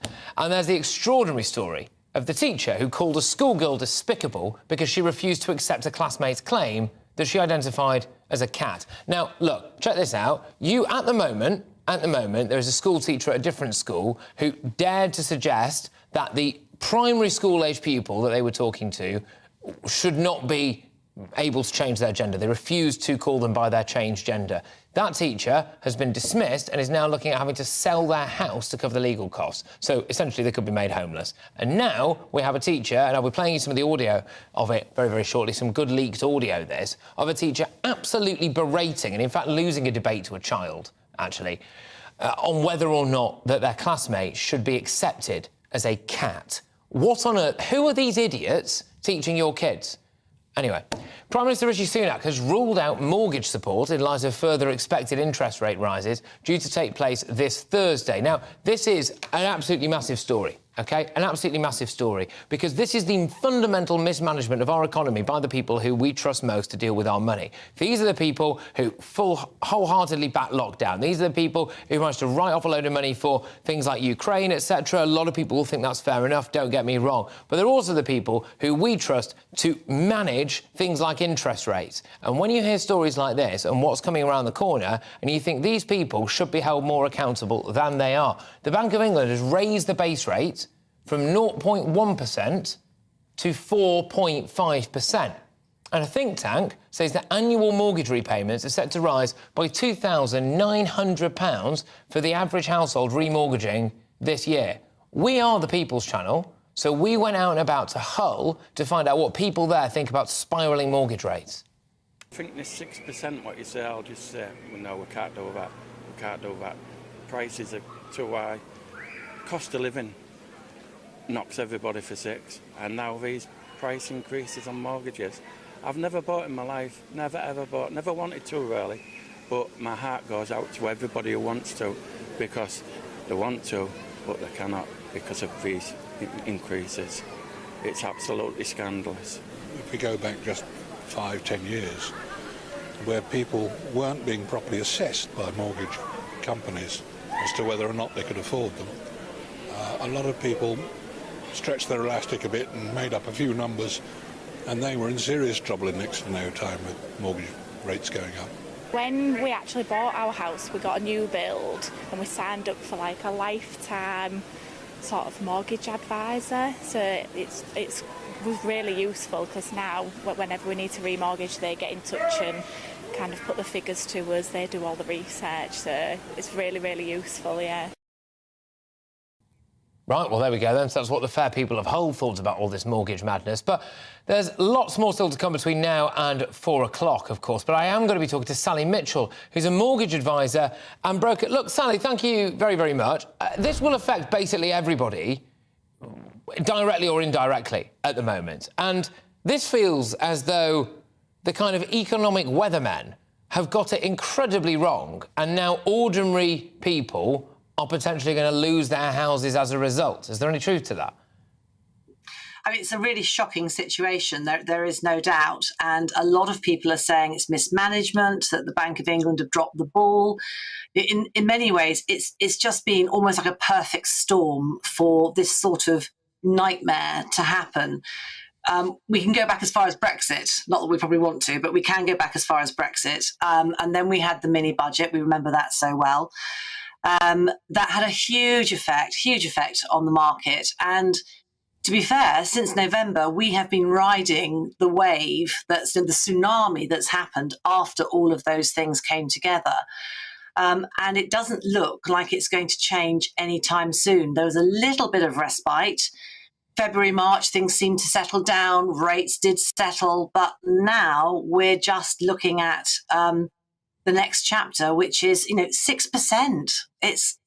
It just beggars belief. What happens, though, Sally? Because, people now who have done absolutely nothing wrong, who didn't buy above their station, who bought a few years ago, fixed at 5 years or 3 years or 2 years or whatever, and have been paying, stretching themselves a bit, but not ridiculously, just living a normal life, going about their business, and now those numpties at the Bank of England are ending up raising it up to 6%, and they're going to lose their house. I mean, on top of that, food is going up. We seem to have money for absolutely everything else around the world, and not what's going on right here at the moment. I mean, are you going to end up with millions of people just unable to pay their mortgage? Yeah, I mean, people are being squeezed on all sides. That's absolutely true. There's 1.5 million coming up for the end of their fixed rates this year. So it's an awful lot of households that are affected. And it couldn't have come at a worse time with everything else, the cost of living, energy, all of that. But it's not all about the Bank of England base rate. It does have a very big effect. But it's actually the money that changes hands between the banks. It's the swap rates that they borrow money from each other at. That has a big effect on fixed rate mortgages. And we saw that coming down in the last few months. And unfortunately, in the last month or so, they've gone back up. So again, it's another catalyst to make this approach to 6% so real and also so very frightening. Look, Sally, thank you very, very much. Short and sweet, but I think you hit all the key points there. Sally Mitchell, the mortgage advisor and broker. Look, I don't know about you, but it makes me deeply, deeply angry, that ordinary people, through no fault of their own, being squeezed left, right and centre, can now have some financial bigwig. I mean, those people at the Bank of England are not suffering, are they? They're not suffering. They're on millions of pounds. But they've got a massive house. I bet they've got a few massive houses as well. And they go, better slap the interest rate up to 6%. You've got Jeremy Hunt there going, well, I better do what you tell me to do. Anyway, those more still to come between now and 4 o'clock. As it emerges that more than 10,000 migrants have now crossed the Channel this year, we will discuss the news that more than 1,000 foreign criminals are on the run. In fact, 10% of our prison population has come from abroad. So thank you very, very much. And there's the latest from the Commons, where the MPs are debating the report into Boris Johnson and Partygate. If you care about this, can you email me? Because from what I can see so far, this is a massive, epic, catastrophic waste of taxpayers' time and money. We have a housing crisis, we've got a borders crisis, we've got everything that's going on in the country at the moment. And here we are, our politicians busying themselves with whether or not a bloke ages ago had a bit of cake. But right now, it's your headlines with Polly.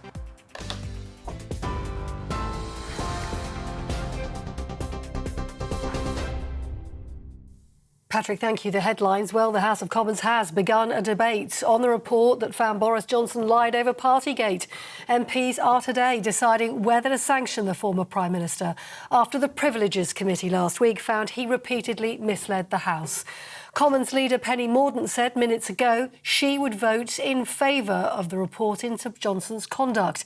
The committee recommended that Mr Johnson should face a 90-day suspension from Parliament had he not resigned before that judgment. However, his decision to stand down means MPs will no longer be voting on his future in Parliament. Number 10 says Rishi Sunak will skip the debate because he doesn't want to influence MPs.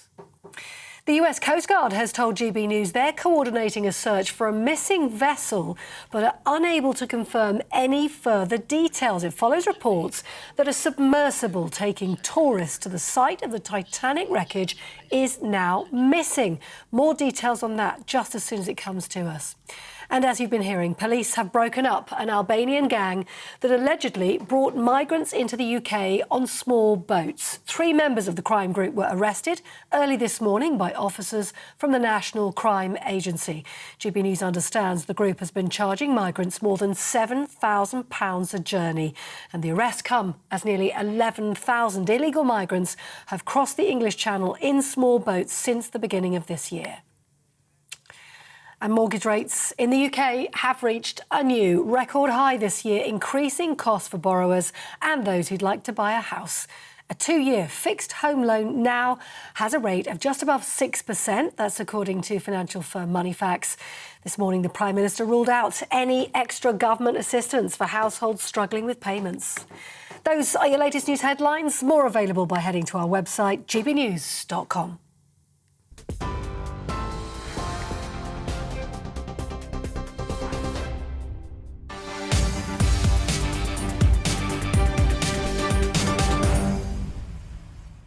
Well, of course, while our MPs twist and turn themselves in knots currently in the House of Commons, talking about whether Boris Johnson lied to Parliament and all of this stuff, interestingly, more than 10,000 migrants have crossed the Channel in small boats so far this year. Viewers on GB News can see some of the asylum seekers who arrived in Dover over the weekend. Hello and welcome. Wonderful people. Thank you very much. Yes, welcome to Britain. The landmark figure was reached as it emerged that more than 1,000 foreign criminals are currently on the run in the UK. They include murderers, rapists, terrorists and paedophiles. And while one man went into hiding on the day he was due to be sentenced in 2008, because we bailed him after he'd been found guilty of rape, he hasn't been seen since. He could be anywhere. Let's speak about this with a stalwart of the show, a regular face here, a lovely chap. It's immigration lawyer Harjap Singh Bangal. Harjap, here he is. Hi, good Patrick. man. Yes, how are you? Hi there, all good. Good. Right, OK. So why can't we just deport foreign nationals who are found guilty of a serious offence? Well, we should do. I mean, under the law, anyone convicted of more than 12 months should be subject to automatic deportation. But what happens is when they finish their sentences, for some reason the Home Office don't turn up on that day and take them into immigration detention. So they're let out on bail. And many of them abscond, as you've said, and are never caught again, or don't come to light until they are caught again, or whether they've reoffended, or whether they're caught just off the cuff by skipping a light or whatever. But it's immigration who really needs to be taking these people into detention and then removing them. And once again, Patrick, that's what we talk about nearly every week, why the number of removals under this government over the past 13 years has gone down from 60,000 to less than 3,000 a year. It's just not good enough.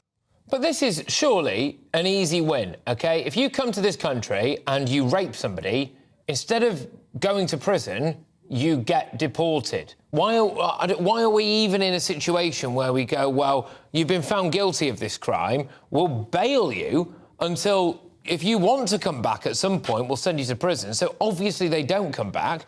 Why are we even letting it get to that stage? You've been arrested for something, you've been found guilty of something, on a plane, there you go, back to Iraq.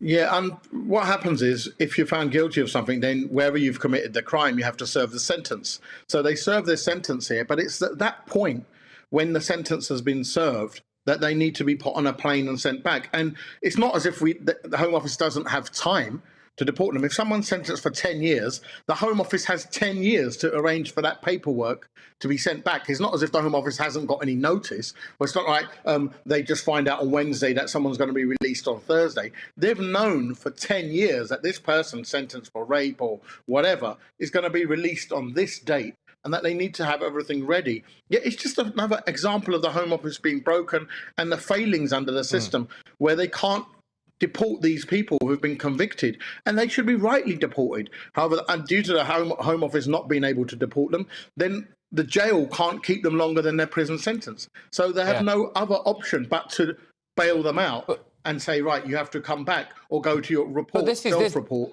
to an immigration office. But this is part of it. So those are the people we've actually managed to contain within a prison. Of our prison population, 10% of those people are foreign nationals, which is absolutely staggering. However, there are currently 1,094 foreign nationals that we're aware of who are currently on the run. And those do include, I'll read through some of the facts here now.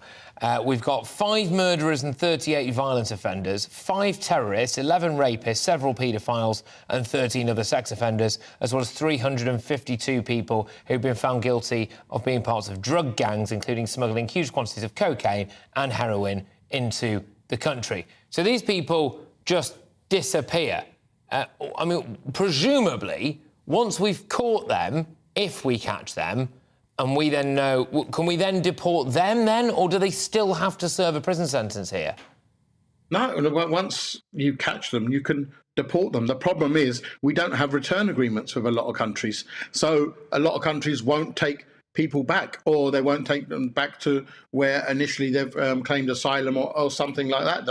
The fact is that we do have a system that was in place and it should be being used, but it's not being used. This government talks tough, but delivers very little. We know that, Patrick, when this is not the first thing the Home Office has messed up. It messes up nearly every week. We have this conversation every couple of weeks. So what else has the Home Office messed up now? And this is something that should be happening. Suella Braverman and Priti Patel before her, and, Theresa May before her, they haven't delivered on the promises. This government wheels out the immigration card every election, but what has it delivered? It's actually getting much worse. I mean, it's actually getting worse. But what you are saying in your capacity as an immigration lawyer at the moment is that there is no need for innocent British people to be wandering around the street waiting to fall victim to known violent foreign offenders who are been found guilty of crimes, who are on the run. There is more that could be done. It's not as though our hands are tied, because you mentioned there about we're just not having return agreements. So if we don't have return agreements, these people come from countries where we don't have return agreements to, are we just stuck with them? No, because you can always send them back to the country that they have initially come from, or their nationality is. So what happens is you can send them back, but the government are just so inept. What about these barges? Why can't we house these people on them? Why can't we keep them detained at a detention centre? Yeah, exactly. There's enough. There is enough facilities in there. The Home Office hasn't really got a clue. It's being led by people who don't have a clue, and the Home Office staff are just as frustrated as the normal person is. These people shouldn't be roaming free on the street, and they should have been sent back. And the Home Office have had plenty of notice. It's just not working, I'm afraid. No, it's not. When you look at the fact that we've just hit 10k people coming across the channel this year, that is obviously set to rise significantly by the end of this year. We've got 1,094 foreign criminals on the run, 10% of our entire prison population we've managed to import to this country, which is fantastic news, of course. We're also seeing massive issues with social housing stock, etc. Surely, it is well within the parameters of the government to actually pump a lot of resources and money into getting some kind of deportation flights taking off. I mean, it is staggering to me that they're not actually doing that in these cases. It's just I mean, at what point does it start to look like a deliberate thing to keep violent foreign nationals in the country? Well, I think we have to consider that this is a deliberate thing. This has been mismanaged deliberately in order to play the card at the election, because it just seems to be the only sort of card that the Conservatives have at the moment. I mean, there is no way that the Conservatives can explain how Labour were sending 60,000 people back and how Tories have managed to bring it down to 3,000. I would love for anyone from the Home Office or any minister or MP to come and explain that on this news channel. They don't do that. We've been telling that for years. They don't do that, because then you have to consider, does this government have the political will to be actually sending these people back? But it's a waste of money as well. They just want to say to us, look at the small boats, look at the small boats. I mean, 1,000 people came this weekend, despite all the pandering, despite all the deterrent. It's not working, is it, Patrick? It's clearly not working. No, it's not working. And I agree with you completely that, clearly it does appear that there's something deliberate going on here, because otherwise, I mean, it cannot be this incompetent. This is it. I mean, maybe it is. Maybe they are just this incompetent, but I like to think maybe that they're not this incompetent and that there is just something deliberate. But at some point, Harjap, and I suspect we are hurtling towards that situation, at some point they do have to do something, because it gets to the stage now where we're sick and tired of hearing all this at an election, aren't we? We're sick and tired of it. Well, we're the only party now that could do anything. And then people look, well, hang on a minute, it is literally worse than it's ever been. Harjap, thank you very much. As ever, my good man. I'll chat to you probably tomorrow. Harjap Singh Baghal there, friend of the show, stalwart immigration lawyer. Now, that's fascinating, isn't it? Because in the first hour, we spoke about it from just the purely criminal side of things. How many foreign criminals we are importing into this country and we are not keeping track of. You had an immigration lawyer there who basically said there is absolutely no reason why we can't just put these people on planes and get them off somewhere in the world, or at least house them somewhere that is not in our main prison population. Excuse me. Anyway, right, MPs are debating the Partygate report right now. Is this finally going to be the end of it? We'll find out after the break.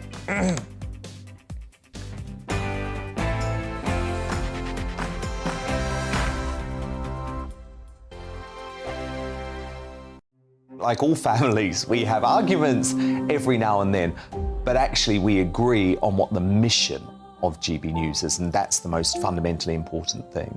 GB News provides the kind of platform that lets all voices be heard. We don't hold back. We're free to say what we really think. Just because some people who live in a tiny little Westminster bubble think that their particular story is important, that's not the most important story for me. And often they will be difficult stories, stories that you won't find on the establishment media. Because what people think in the north of England may be very different to what they're thinking in the home counties. We're going to carry on telling the world what life is really like for households up and down the UK. We love to be in your car, in your kitchen as you're having your breakfast. Whatever you're doing, you are part of the show.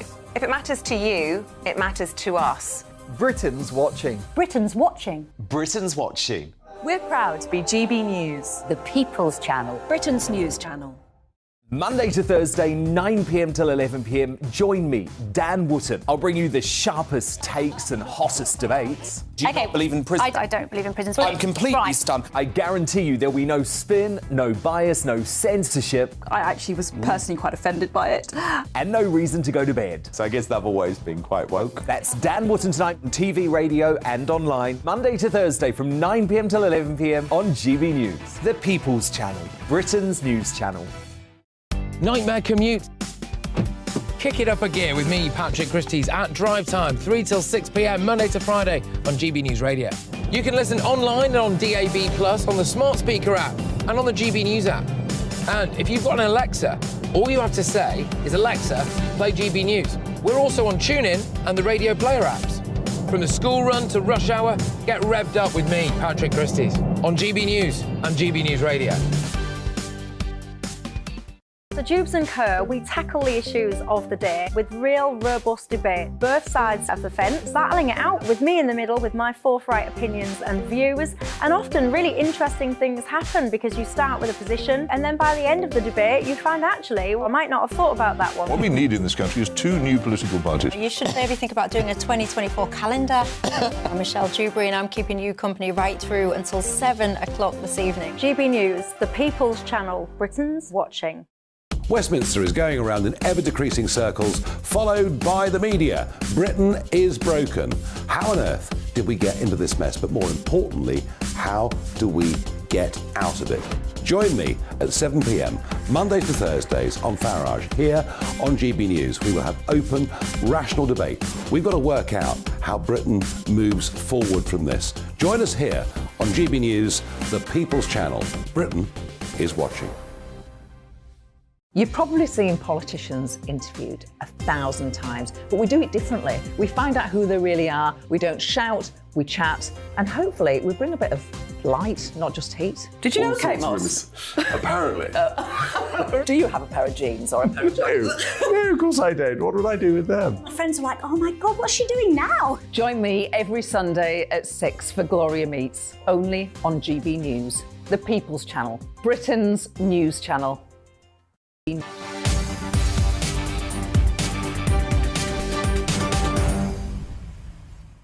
Yes, well, as it emerges that British people will be prioritised over migrants, potentially when it comes to council housing, in the next hour, I'm going to be asking whether Brits should be given preferential treatment when it comes to everything.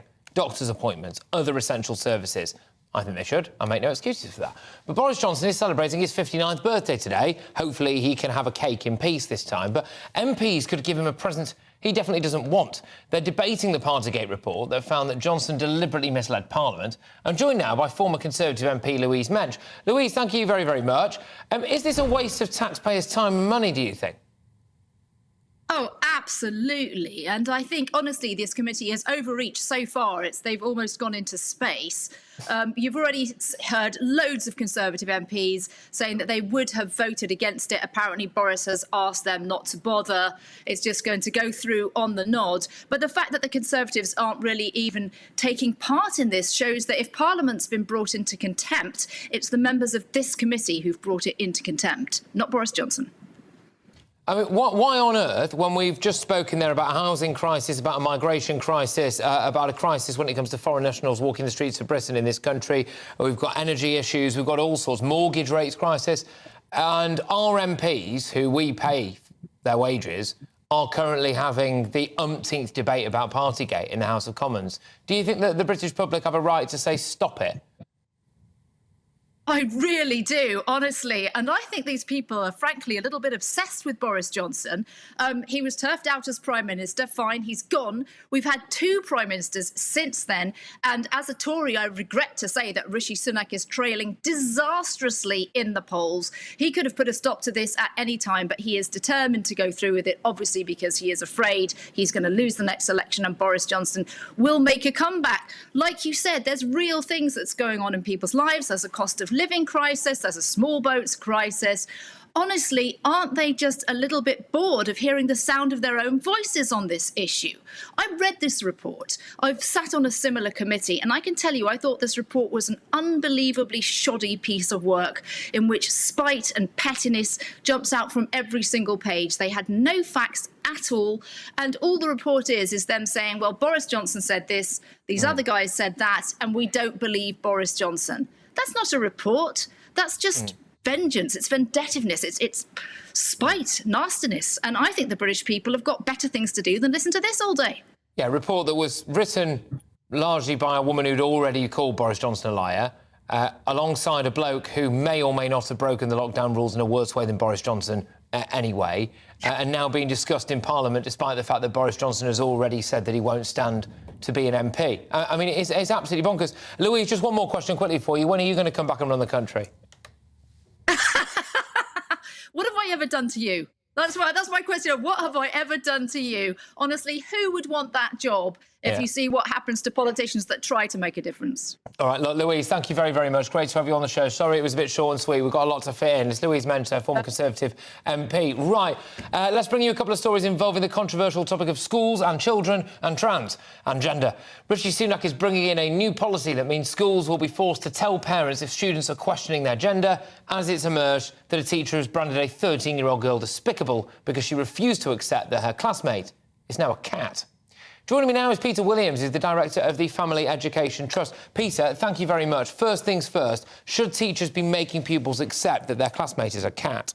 Certainly not. And this is simply illustrative of the institutional capture of schools, right up to the Department of Education, actually, of radical gender ideology. And unfortunately, this is actually expressing itself now in another kind of weird fad of having furries. There actually, in our institution, we actually have some cases of people who have reported to us that there are certain two lads, 16 and 14, so fifth form and third form, and they've got 4 girls in the third form and fifth form who identify as cats or something like that. So furries being someone who identifies as an animal. One girl does not wash because she thinks her body's an ecosystem like an animal, and I'll let you imagine what the consequences of that are. We've got another girl who barks and growls at her fellow students. Oh, is that my ex? So there are lots of cases of this, unfortunately, not just in one school here, but actually across the system, where what we're actually doing is encouraging children to think of themselves in a way that are divergent from reality. And if there's any purpose to a school, it is to teach children to actually recognise reality and facts, and to have a form of self-identification that actually is in keeping with their flourishing, not contrary to it, as this clearly would be. And I'll play this clip a little bit later on in the show, but it is the teacher having a stand-up row with a year 8 or 9 pupil about whether or not that person should be considered a cat, which is just bonkers. And the consequences for that pupil were to be threatened to be expelled from the school and to be reported to the headmaster for not believing that individual was a cat. And these are the people that are teaching your kids. But some potential good news, which is that Rishi Sunak might put a stop to all of this if teachers can't hide from parents that their children are wanting to be referred to as a different gender. Quite right, because, I mean, ultimately it comes down to this. Parents are the primary educators of their children. They always should be. That's a core function of the family, which is supposed to be this atmosphere of love in which parents can rightly form their children. And if you take that away from them by saying, well, actually, no, we're going to form your children maybe very contrary to your own principles, then that's utterly, utterly unacceptable. Anyone who wants to learn more about this, we have a Family Education Trust conference on Saturday. Anyone who's interested in this subject can come to that and learn more. But this is the kind of thing that we really need to fight. I've just got time for one more quick one, and it's when we see all of this trans nonsense going on in schools and the threatening behaviour towards children from the people who are supposed to teach them, and the idea that now children might be in schools acting as cats and that's OK, which I hope doesn't mean that they get to poo in a litter box at the back of the classroom, by the way. Rise in homeschooling? I'd like to see that, actually. I think there is a rise in homeschooling, but there are also worrying signs that government want to crack down on that. They don't trust parents, evidently, to do that. But when we see what's actually happening in schools, are we actually surprised that parents may want to do this? Exactly. Why wouldn't you? So we do need to defend the right of parents to do that as well. This is part of a wider campaign, not just this one specific issue. Yeah, absolutely. Look, thank you very much. Again, it's a bit short and sweet, but I think we've got all the key points in there. So it's great to have you on the show, and thank you for coming into the studio. It's Peter Williams there, who's the director of the Family Education Trust. Seriously, when you look at what's going on at the moment, I mean, I haven't got kids yet, but it is making me think, why don't we homeschool them? I mean, I feel as though I would have a little bit more control over sending them to school, and then all of a sudden, you know, I invite some friends around, and two of them's a cat, and one of them's a tortoise, and one's a butterfly, and I just have to accept that, apparently. But anyway...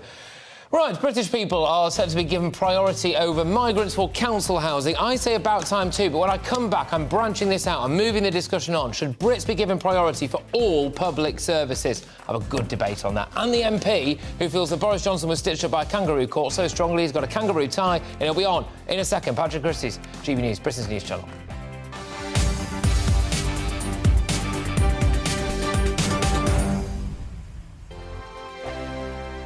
First and foremost, I am a GB News fan, and I was before I was working here. Just love the fact that we're asking the questions that a lot of establishment media won't ask. With a bit of a twist, we not only want to inform you, but we want to keep you entertained. It's worth the drive because you get in and the team's all ready and waiting, they're itching to go, and it's a proper little family. GB News is the People's Channel. It's the audience that makes the programme sing. We're giving our viewers and our listeners a voice. I see the thousands of your letters, tweets, emails, you name it, coming in. Britain is broken.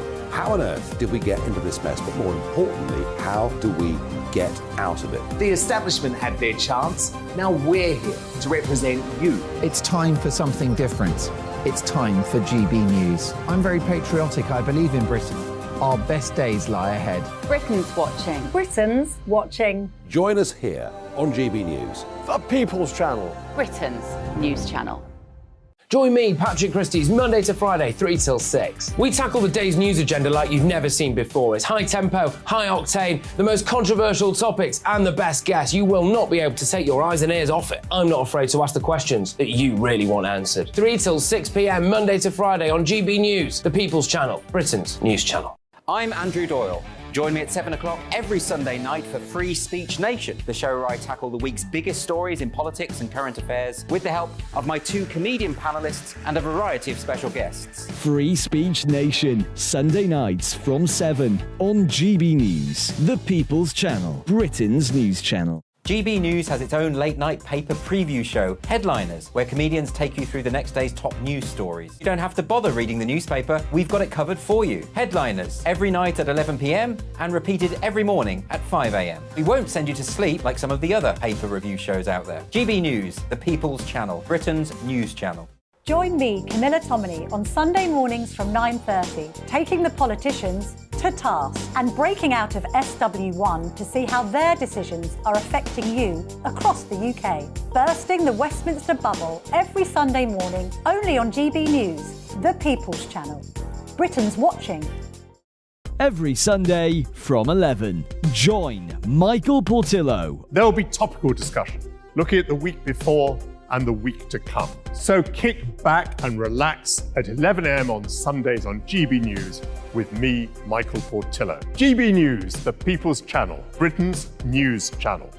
What you get for breakfast is something that, if we do our jobs right, you will wake up to news that you didn't know the night before. It's a conversation. It's not just me and Eamon. We want to get to know you, and we want you to get to know us.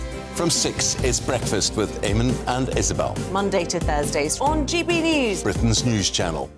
Hi, I'm Dan Wootton. You can watch me live on GB News Monday to Thursday from 9 p.m. And did you know that you can also watch and listen live on our website, gbnews.com? You'll always be up to date on the latest breaking news, as well as enjoying the best stories, opinions and shows. You can even join the debate under our live player as you're watching. So head straight to gbnews.com on TV, radio and online. GB News, Britain's news channel.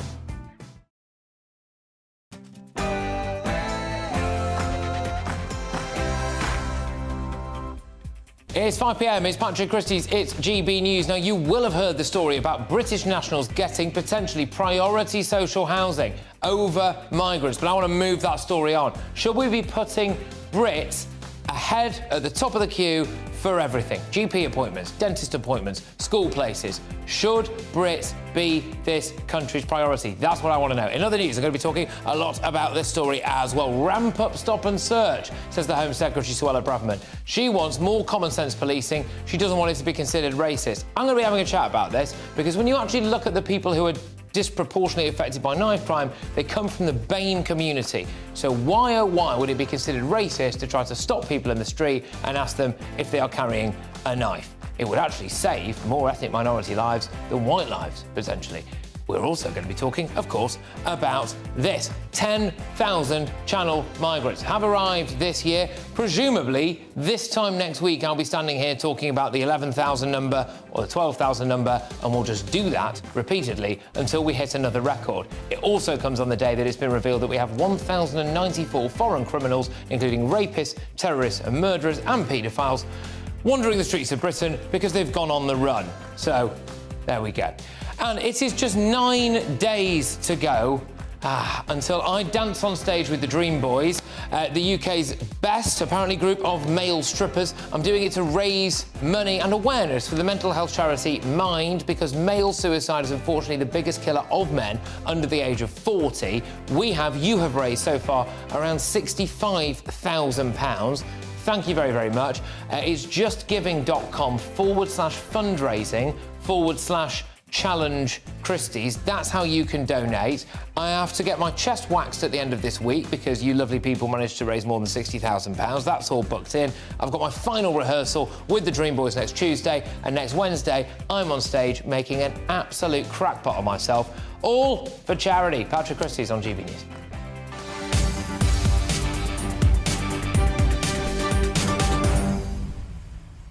OK, get the emails coming in. gbviews@gbnews.com. Should we prioritise Brits for every single public service? For housing, for healthcare, for education, for everything? gbviews@gbnews.com. Now, though, it's Polly with your headlines.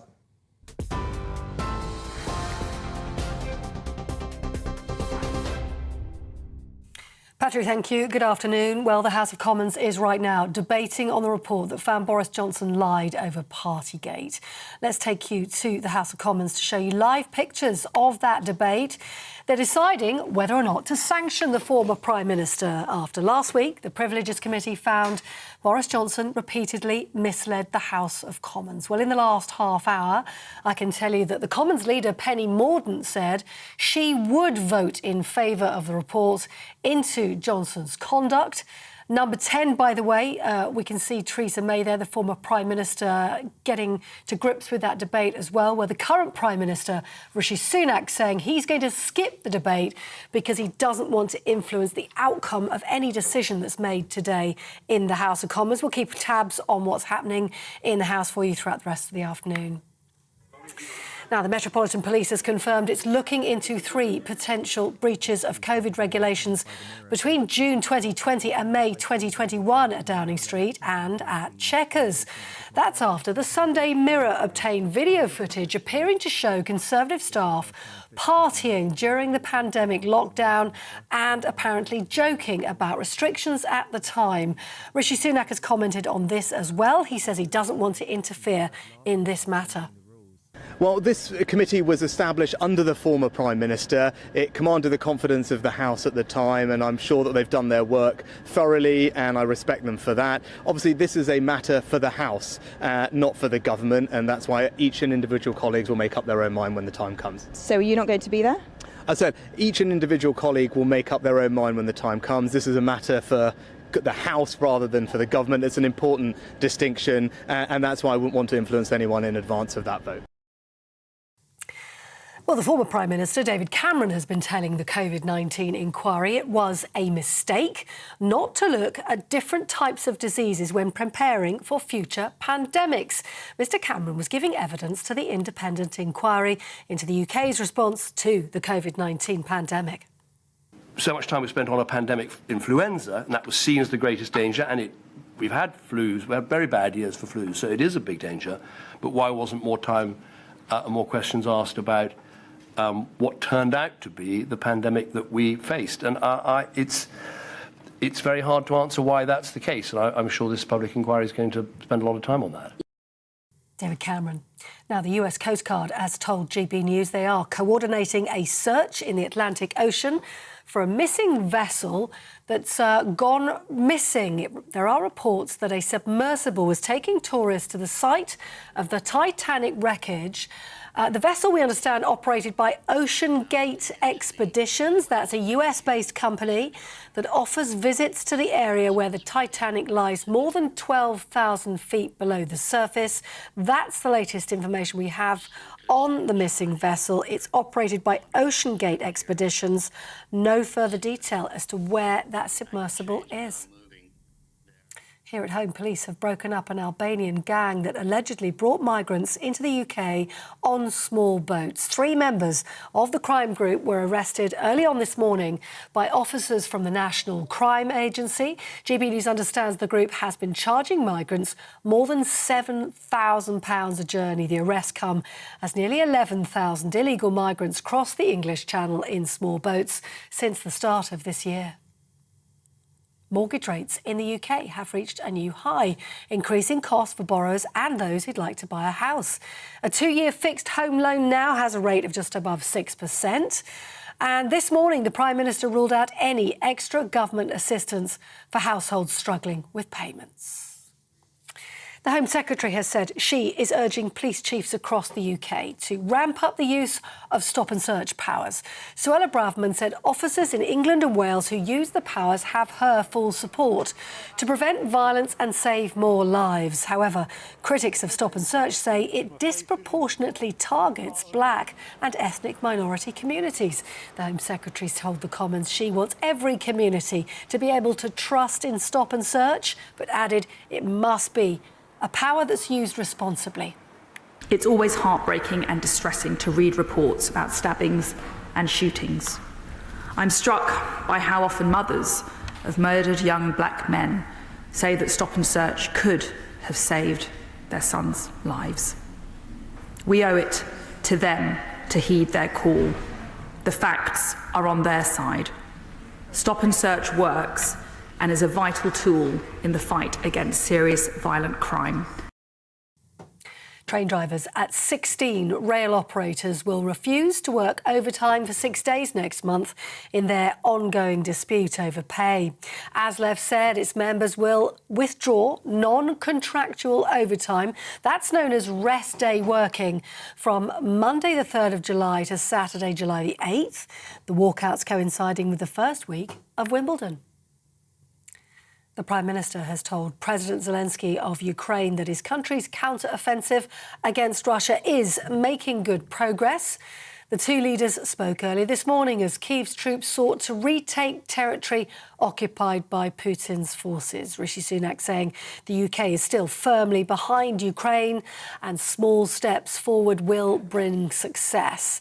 In his call with Mr. Sunak, President Zelensky said they discussed further cooperation to expand Ukraine's capabilities through the use of long-range weapons.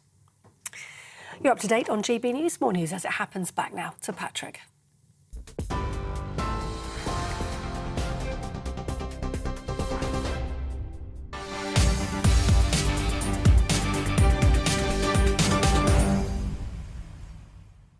OK, welcome aboard. Now, Boris Johnson is celebrating his 59th birthday today. Happy birthday, Boris. But MPs could give him a present he doesn't really want. And they are debating this Partygate report that found that Johnson deliberately misled Parliament. The report recommended that the former Prime Minister should not be given the pass to access Parliament, which is usually available for former MPs. I personally think this is an epic waste of taxpayers' time and money. We've spoken so far today about an impending mortgage crisis and a housing crisis. We've spoken about the Channel migrant crisis. We've spoken about a crisis when it comes to our justice system, with foreign nationals, including paedophiles, rapists and murderers and terrorists, being just allowed to walk the streets of Britain. We've also spoken about a crisis in our schools, haven't we, with the old gender issue. But alas, MPs find the time, yet again, to discuss Partygate. Well, in the last hour, The Leader of the House, Penny Mordaunt, confirmed that she would back the report, while Shadow Leader of the House, Tangam Debonair, said that Boris Johnson is a far cry from a Prime Minister this country can be proud of. Earlier, Lord Sean Bailey, the former Conservative candidate to be the Mayor of London, who was at the party that was revealed in the Sunday Mirror yesterday. Can I just say, that party was one we all knew about. It's just the video that emerged yesterday. But anyway, I believe he had something to say about it.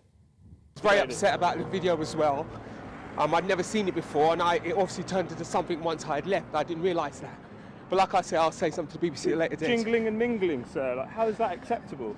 It isn't. I'm not saying it is for a second. Are you embarrassed that you've been given a peerage despite the fact that you and your staff were so flagrantly partying? Not me and my staff, which again, I apologise, excuse me, I'm out of breath. I apologise for repeatedly, and I apologise again unreservedly. But yes. Do you think you owe the British public an apology? Unreservedly. I apologise then, and I apologise now. It's a staff team that were given to me that the buck eventually stops with me. Years of service, resigned, apologised a lot at the time, still being harassed in the street.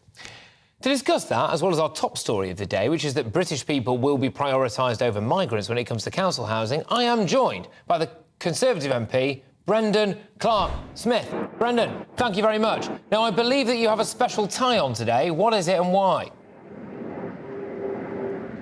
Well, obviously it's the Ashes at the moment, and we're welcoming our visitors from Australia, our cousins from down under, and it's purely coincidental that I happen to have this tie on today when other things are going on, Patrick. Oh, and it's got the kangaroo on it. Good stuff. Well, there we go, Brendan. There we go. OK, well, first things first, what do you make of the fact that MPs are currently in that house behind you now, discussing Boris Johnson yet again, absolutely slating him, talking about taking his parliamentary pass off him, and that, you know, not a lot of MPs are going into bat for him? What do you say to that? Well, it's on par with the public flogging, effectively, isn't it? And as you've said, Patrick, people are far more bothered about what's happening with their mortgages, what's happening with illegal migration. You've mentioned housing as well generally. So people want us to move on from this, really. Now, I've said what I think about that report that came out. I think it's extraordinarily harsh and unfair. I think it's actually quite spiteful to take his pass off him as well. And I think the thing is about today, this is a House vote. It's a free vote. So it means that you can vote any way you like, and it's not normally whipped, so you don't have to be here, you don't have to vote on it. Now, people on my side, we're not being whipped for it, but I believe the opposition are. So what you're going to have is you're going to have huge numbers of people turning up to support this and to support the punishment and accept the findings of the report. But then I'll have a lot of colleagues who are out at by-elections, working in their constituencies, and really some fairly deserted benches on my side as a result of that. So I've said, you know what, I'm not going to take part of this, I'm not going to legitimise it, I'm not going to speak, I'm not even going to vote, because I think we've got far better things to do. I appreciate that. I do have to ask you, though, would it not have been better for you to vote in it and back Boris Johnson and maybe try to convince some of your colleagues to do that? That's a fair point, Patrick. I think if everybody had been in, I think certainly we'd push it to a vote. And I think there are a lot of people who'd actually go through and who would actually do that. There are also a lot, of course, that are abstaining because they maybe agree with the punishment but think it was too harsh. And there's lots of different opinions on that. And I'd have been more than happy to trek through there and vote against it. I mean, really, I would be now. But I think if you look at the way it's being done, the way that the voting is being structured, really, I mean, all that we'd end up being talking about afterwards is you'd have hundreds of members of the opposition and other people in there piling in to vote for the report, and then the few of us that are here voting, and then all of the press afterwards. Present company accepts that this channel's a bit more realistic. They'd be talking about, oh, no one's supporting Boris, when actually it's the fact that no one's here. Yeah, OK, fair enough. Now, I'm going to just play you a little clip of someone who I don't think gets enough stick, and that is Theresa May. Arguably one of the best qualified people that we had to do the job of Prime Minister, and arguably one of the worst. Theresa May has found the time within her busy jam-packed schedule serving the people of Maidenhead, I believe, to rock up at Parliament today and say this. So I'm just going to play the clip and then we'll see what you make of it. Because as Prime Minister, I had to take decisions based on judgments about the behaviour of friends and colleagues, decisions which affected their lives and potentially their careers. But friendship, working together, should not get in the way of doing what is right. I commend the members of the Privileges Committee for their painstaking work and for their dignity in the face of slurs on their integrity. To all the members of the committee, this House should, as the Leader of the House said, say thank you for your service. Thank you for being willing to undertake this role. And particular thanks to the Right Honourable Member for Camberwell and Peckham for being willing to stand up to chair the committee when the Right Honourable Member for Rhondda rightly recused himself. This committee report matters. This debate matters, and this vote matters. They matter because they strike at the heart of the bond of trust and respect between the public and Parliament. All right, can we get off this now? I've had enough. Yeah, there we go. Right, so, I mean, to be fair, Brendan, as somebody who used to live in Theresa May's constituency, I happen to know that there is an asylum seeker hotel that she's done absolutely nothing about and refuses to comment on. In fact, the local council has just gone Lib Dem, and as well, there are massive, massive issues when it comes to housing allocation. Is this part of the reason why the Conservative Party is in trouble? Because a lot of you are sitting on, not you, of course, but a lot of them are sitting on one side of the House there, behaving, really, like they agree with the people on the other side of the House. Well, this is the problem. I do agree with some of that in that it is a difficult job to be on these committees, and you've got to respect the process. But I think also you should be able to criticise that process and scrutinise it when there's something wrong with it. And you'll see there's been lots of threats to backbenchers about special reports coming out for anyone who dares to criticise it and so on. And it's really disappointed a lot of people, including myself. So, yeah, I would say people want to get this out the way, but they wanted it to be done in a fair manner. And I think if we'd have been convinced it was done fairly, this could have been done and dusted a long time ago, and we could be focusing on those more important things that you mentioned, Patrick. Let's focus on those things now, Brendan. I think we had to wade through a bit of treacle to get to the good stuff, but thankfully we've done that now. So, when it comes to prioritising British nationals over newly arrived migrants for social housing, are you in favour of that? Yeah, I think a lot of people at home would be wondering why we don't already do this. And it sounds a fairly standard thing. Of course, if you're a citizen, if you're a resident, of course, if you're permanently resident, you do normally have different rights anyway. But I think we also need to make the point. I remember I grew up in what was the largest council estate in Europe at the time. And I think you have a huge problem now that if you're a working family, if you're in employment, you will actually struggle to get social housing. And there's this perception that it's just not fair. You know, there's people are struggling to get on the housing ladder, particularly difficult for younger people. They're locked out of social housing. They see it as kind of cut off for people who are on welfare and so on. And of course you have the elderly, the disabled, and of course you need to look after them as well. But I think there needs to be some fairness in the housing market generally, and that's in terms of, you know, what you build, where you build it, and of course where you allocate it as well. But yeah, of course, British nationals, if we're not going to house our own people, who are? Yeah, exactly that. And I think, you know, there's a couple of different elements to this, isn't there? Which is that, with respect, we do have around 1.2 million households on a social housing waiting list. And I would have thought that somebody who'd paid their taxes, been born into this country, who may have fallen on hard times, not necessarily the kind of people who are out there on the take. I mean, you know, there's bad people everywhere you look, of course. But, you know, your average, ordinary, hard-working man and woman who has, for whatever reason, found themselves needing to be in a social housing queue, I think it sticks in the craw a little bit that somebody might come to this country unable to look after themselves, who isn't a refugee or an asylum seeker, so is just an economic migrant at such a low end of the economic spectrum that they have to then rely on social housing, and that they could be considered more vulnerable than someone who's been here their whole lives. I would have thought that that would be the right thing to do, really, morally. And why have governments in the past, do you think, been so afraid of putting Brits at the top of the queue?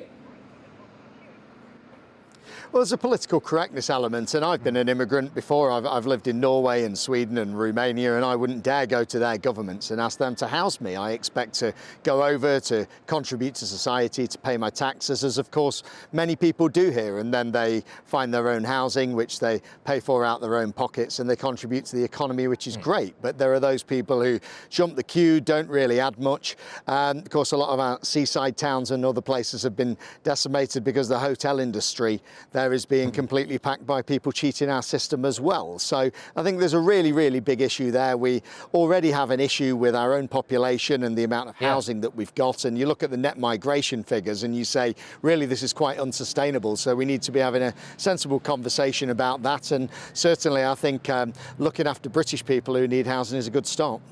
Yeah, well, look, thank you very much, Brendan. Great to have you on the show to talk about both of those big issues at the moment and look after yourself. And fabulous tie, which, of course, just coincidentally has some kangaroos on it. Brendan Clark-Smith, Conservative MP. Two big topics there. Essentially, we have got the housing crisis, the mortgage crisis, immigration issues, etc. And our MPs, including at least one former Prime Minister, are currently in the House of Commons dishing it out about Boris Johnson and Partygate and things like integrity. I don't know whether or not maybe you as a taxpayer do feel that, maybe you do think that Partygate was important, but maybe you feel as though they could put as much time and energy into some of the other things that are affecting your day-to-day life as much as they are to giving a Boris Johnson a massive kicking on his 59th birthday. gbviews@gbnews.com. But on that prioritising British nationals first, I'm going to have a debate very shortly on whether or not it shouldn't just be social housing where we prioritise Brits. It should be everything. It should be every public service. Should it be down your local GP? Should it be at school places? Should it be Brits who come first all the time? gbviews@gbnews.com. Loads more on this story on our website, gbnews.com. It's the fastest growing national news website in the country. All the best analysis, big opinion and the latest breaking news. But when I come back, Suella Braverman has called on police to ramp up the use of controversial stop and search powers. She says it would prevent violence and save more lives. I'm Patrick Christys on GB News, Britain's news channel.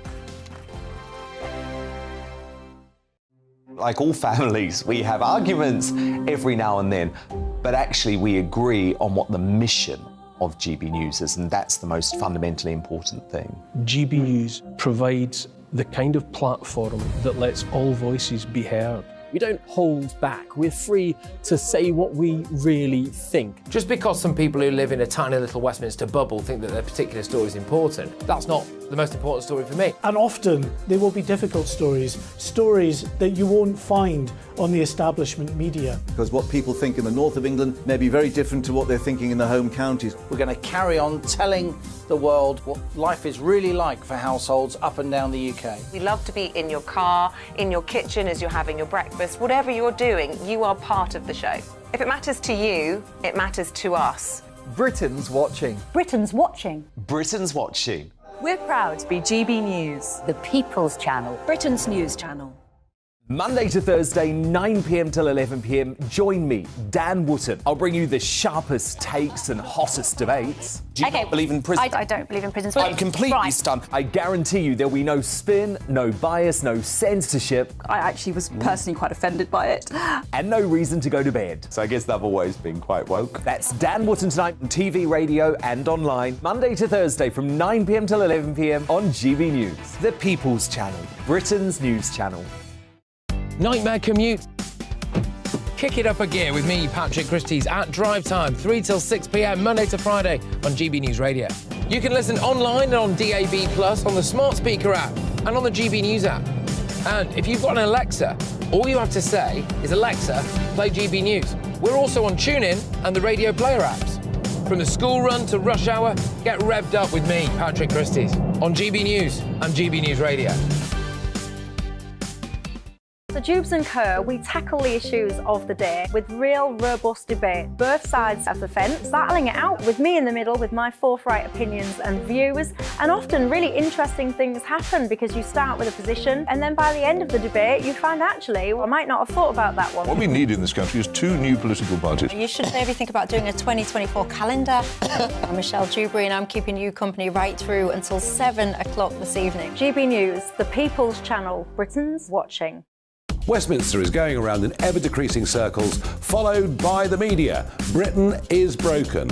How on earth did we get into this mess? But more importantly, how do we get out of it? Join me at 7 p.m, Mondays to Thursdays on Farage, here on GB News. We will have open, rational debate. We've got to work out how Britain moves forward from this. Join us here on GB News, the People's Channel. Britain is watching. You've probably seen politicians interviewed 1,000 times, but we do it differently. We find out who they really are, we don't shout, we chat, and hopefully we bring a bit of light, not just heat. Did you know Kate Moss? Apparently. Do you have a pair of jeans or a pair of jeans? No, of course I don't. What would I do with them? My friends are like, oh my God, what's she doing now? Join me every Sunday at 6 for Gloria Meets, only on GB News, the People's Channel, Britain's news channel.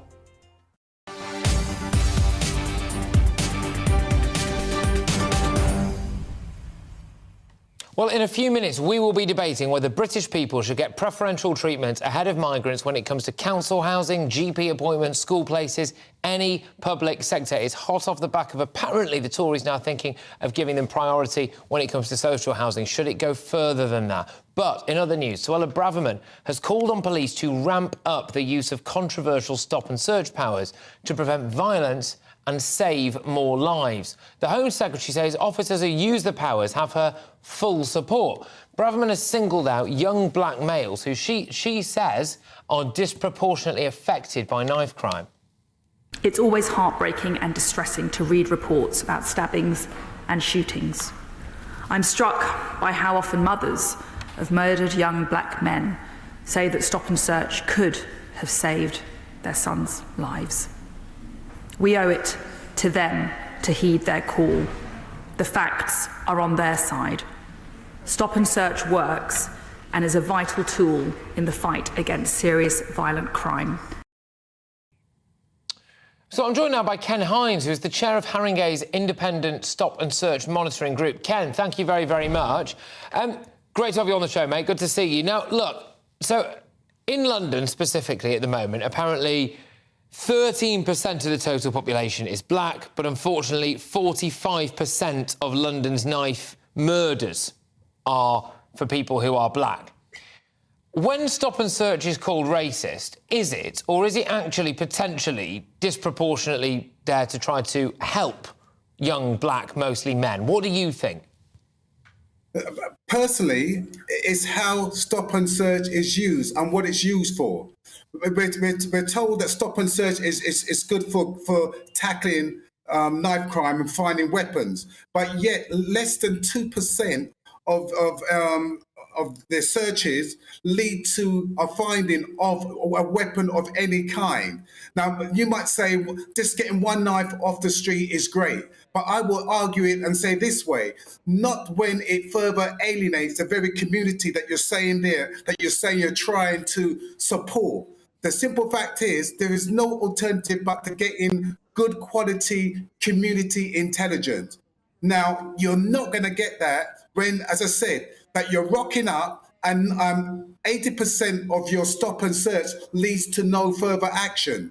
And my thing is simply this, it can lead to a person being stopped and scarred, it can lead to further alienation of that very community, and it can also contribute to the violence that you're saying you're trying to prevent.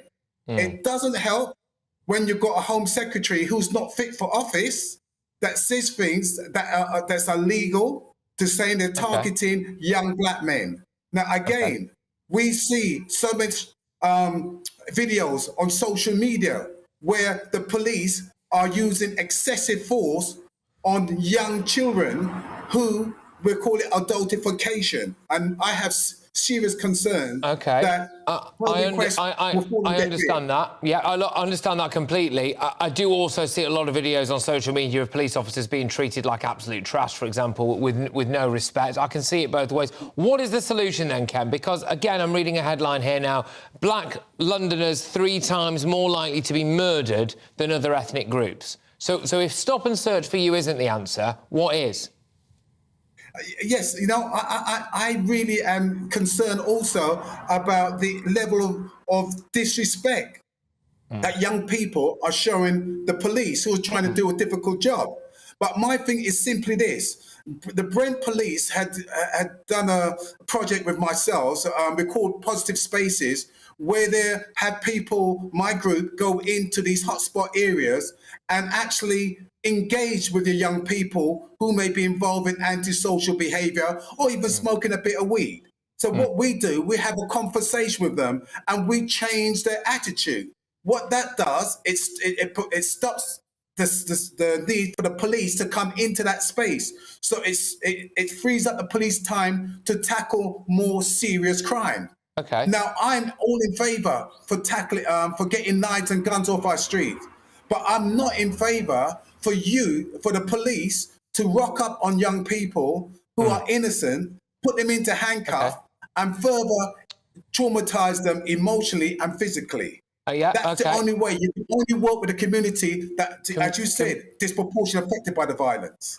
Is there an argument, Ken, as well, to say that the parents are partly to blame for this? Because people say this, you know, what on earth is your child doing out on the streets at night with a knife in a gang, whatever? I mean, where are the parents? Look, I work with some of these parents, and some of these parents are screaming out for support, but the support doesn't tend to be there. They've got social service involved. They've actually ring the police up, reporting that their child is missing. But yet, you know, when a child is suffering certain trauma, or they've got certain, you know, they believe it's about getting involved with the gangs, it's very difficult, Patrick, to find a solution. But to blame the parent, it doesn't start there. We've got to support the parent in helping them to have better control of their child. Okay. It also doesn't help when they've been lowly paid and they might be doing 2-3 jobs, so they're not even there to supervise their children in many cases. Look, Ken, thank you very, very much. And I can't help but notice that the little strapline in the top left-hand corner of your screen there appears to say that you're in Trinidad. So I hope you're having a wonderful time. I mean, my invite was lost. So, Patrick, I did put it out there, but it must have got lost in the translation. Oh, there you go. But it's beautiful over here, and you are welcome anytime into my home in Trinidad. Fantastic, mate. All right, look after yourself. Take care. Ken Hines there is the chair of Haringey's Independent Stop and Search Monitoring Group from the wonderful Trinidad. Anyway, I've got the Paddington Riviera out here, but there we go. Look, loads more still to come between now and 6 o'clock. We will debate whether Brits should get preferential treatment when it comes to doctors' appointments and other essential services. So not just social housing. Is it time to put Brits right at the top of the queue? Loads of emails on this. I'd love to see it. gbviews@gbnews.com. I'll go to those shortly. But right now, it's your headlines with Polly.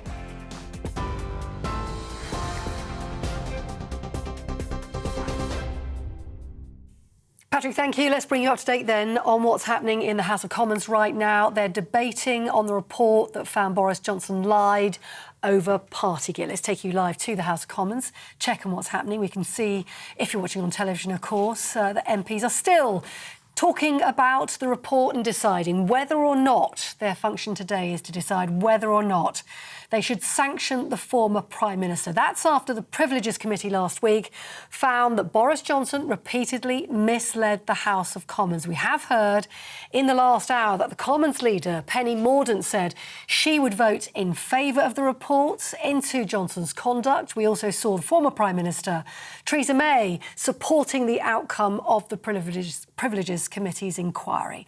Well, Number 10 has refused to comment. They say Rishi Sunak skipping this debate because he doesn't want to influence the outcome of any decision that's made. We'll keep an eye on that Partygate debate for you. Now, the Metropolitan Police has confirmed it's looking into 3 potential breaches of COVID regulations between June 2020 and May 2021 at Downing Street and at Chequers. That's after the newspaper The Sunday Mirror got a video in its possession, showing footage apparently of Conservative staff partying during the pandemic, joking about restrictions. Rishi Sunak again saying he doesn't want to comment on this because he doesn't want to interfere in matters. Now, the tour firm OceanGate has confirmed that one of its vessels and crew are missing in the North Atlantic. The US Coast Guard earlier told GB News that a submersible that was taking tourists to the site of the Titanic wreck is missing. The US-based company offers visits to the area where the Titanic lies more than 12,000 feet below the surface of the Atlantic Ocean. More on that, of course, as those dribs and drabs of news come to us. But here, police have broken up an Albanian gang that allegedly brought migrants into the UK on small boats. 3 members of the crime group were arrested in raids early this morning. If you're watching on television, you can see pictures from the National Crime Agency making those arrests. GB News understands the group has been charging migrants more than £7,000 a journey. Those arrests coming as nearly 11,000 migrants cross the Channel in small boats since the start of this year. More on all those stories, head now to our website, gbnews.com.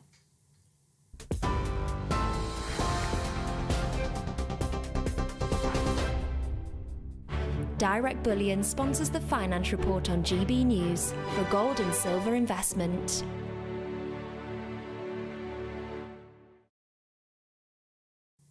And a quick look now at how the numbers are stacking up for you today. The pound buying you $1.2796 and €1.1712. The price of gold is £1,525 and 30 pence if you fancy an ounce. And the FTSE 100 closing today at 7,588 points. Direct Bullion sponsors the Finance Report on GB News, investments that matter.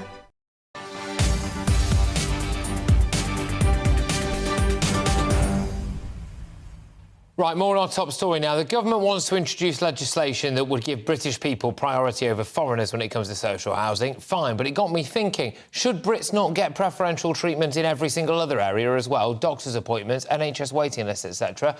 Let's get the opinions now of an affordable housing podcast co-host, Chris Worrell, property expert Russell Quirk and human rights lawyer Shoaib Khan. Chris, I'll start with you, why not? Do you think that Brits should get priority not just for housing but for every other public service as well? No, I think it's a bit of a loaded question, to be honest with you. I think, we need to be prioritising based on need.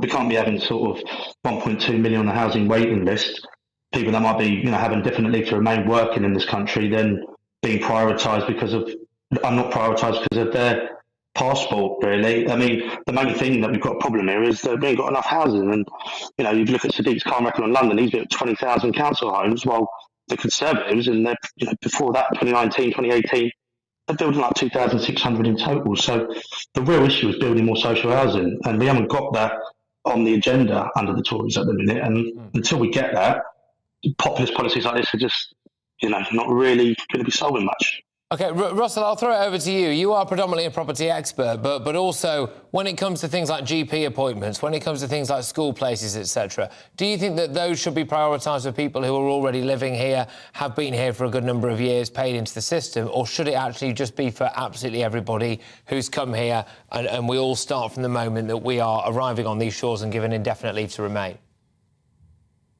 Well, look, I think the adage, Patrick, that charity begins at home is a correct one in this scenario, frankly.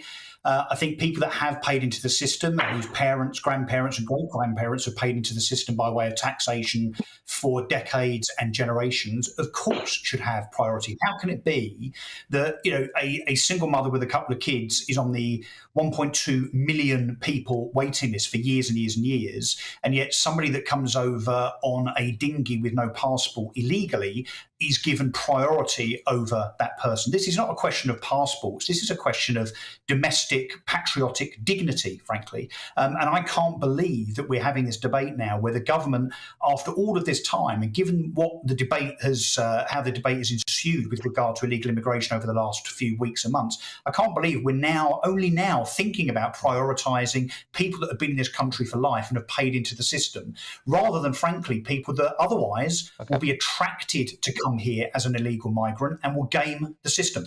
All right, Shoaib, I'll bring you in now as a human rights lawyer. Would the human rights of somebody who has just arrived here but is, quotes unquote, more vulnerable than somebody who has lived and been brought up here and paid their taxes here, why should the human rights of a new arrival trump the human rights of a young single mum somewhere in Hackney, say?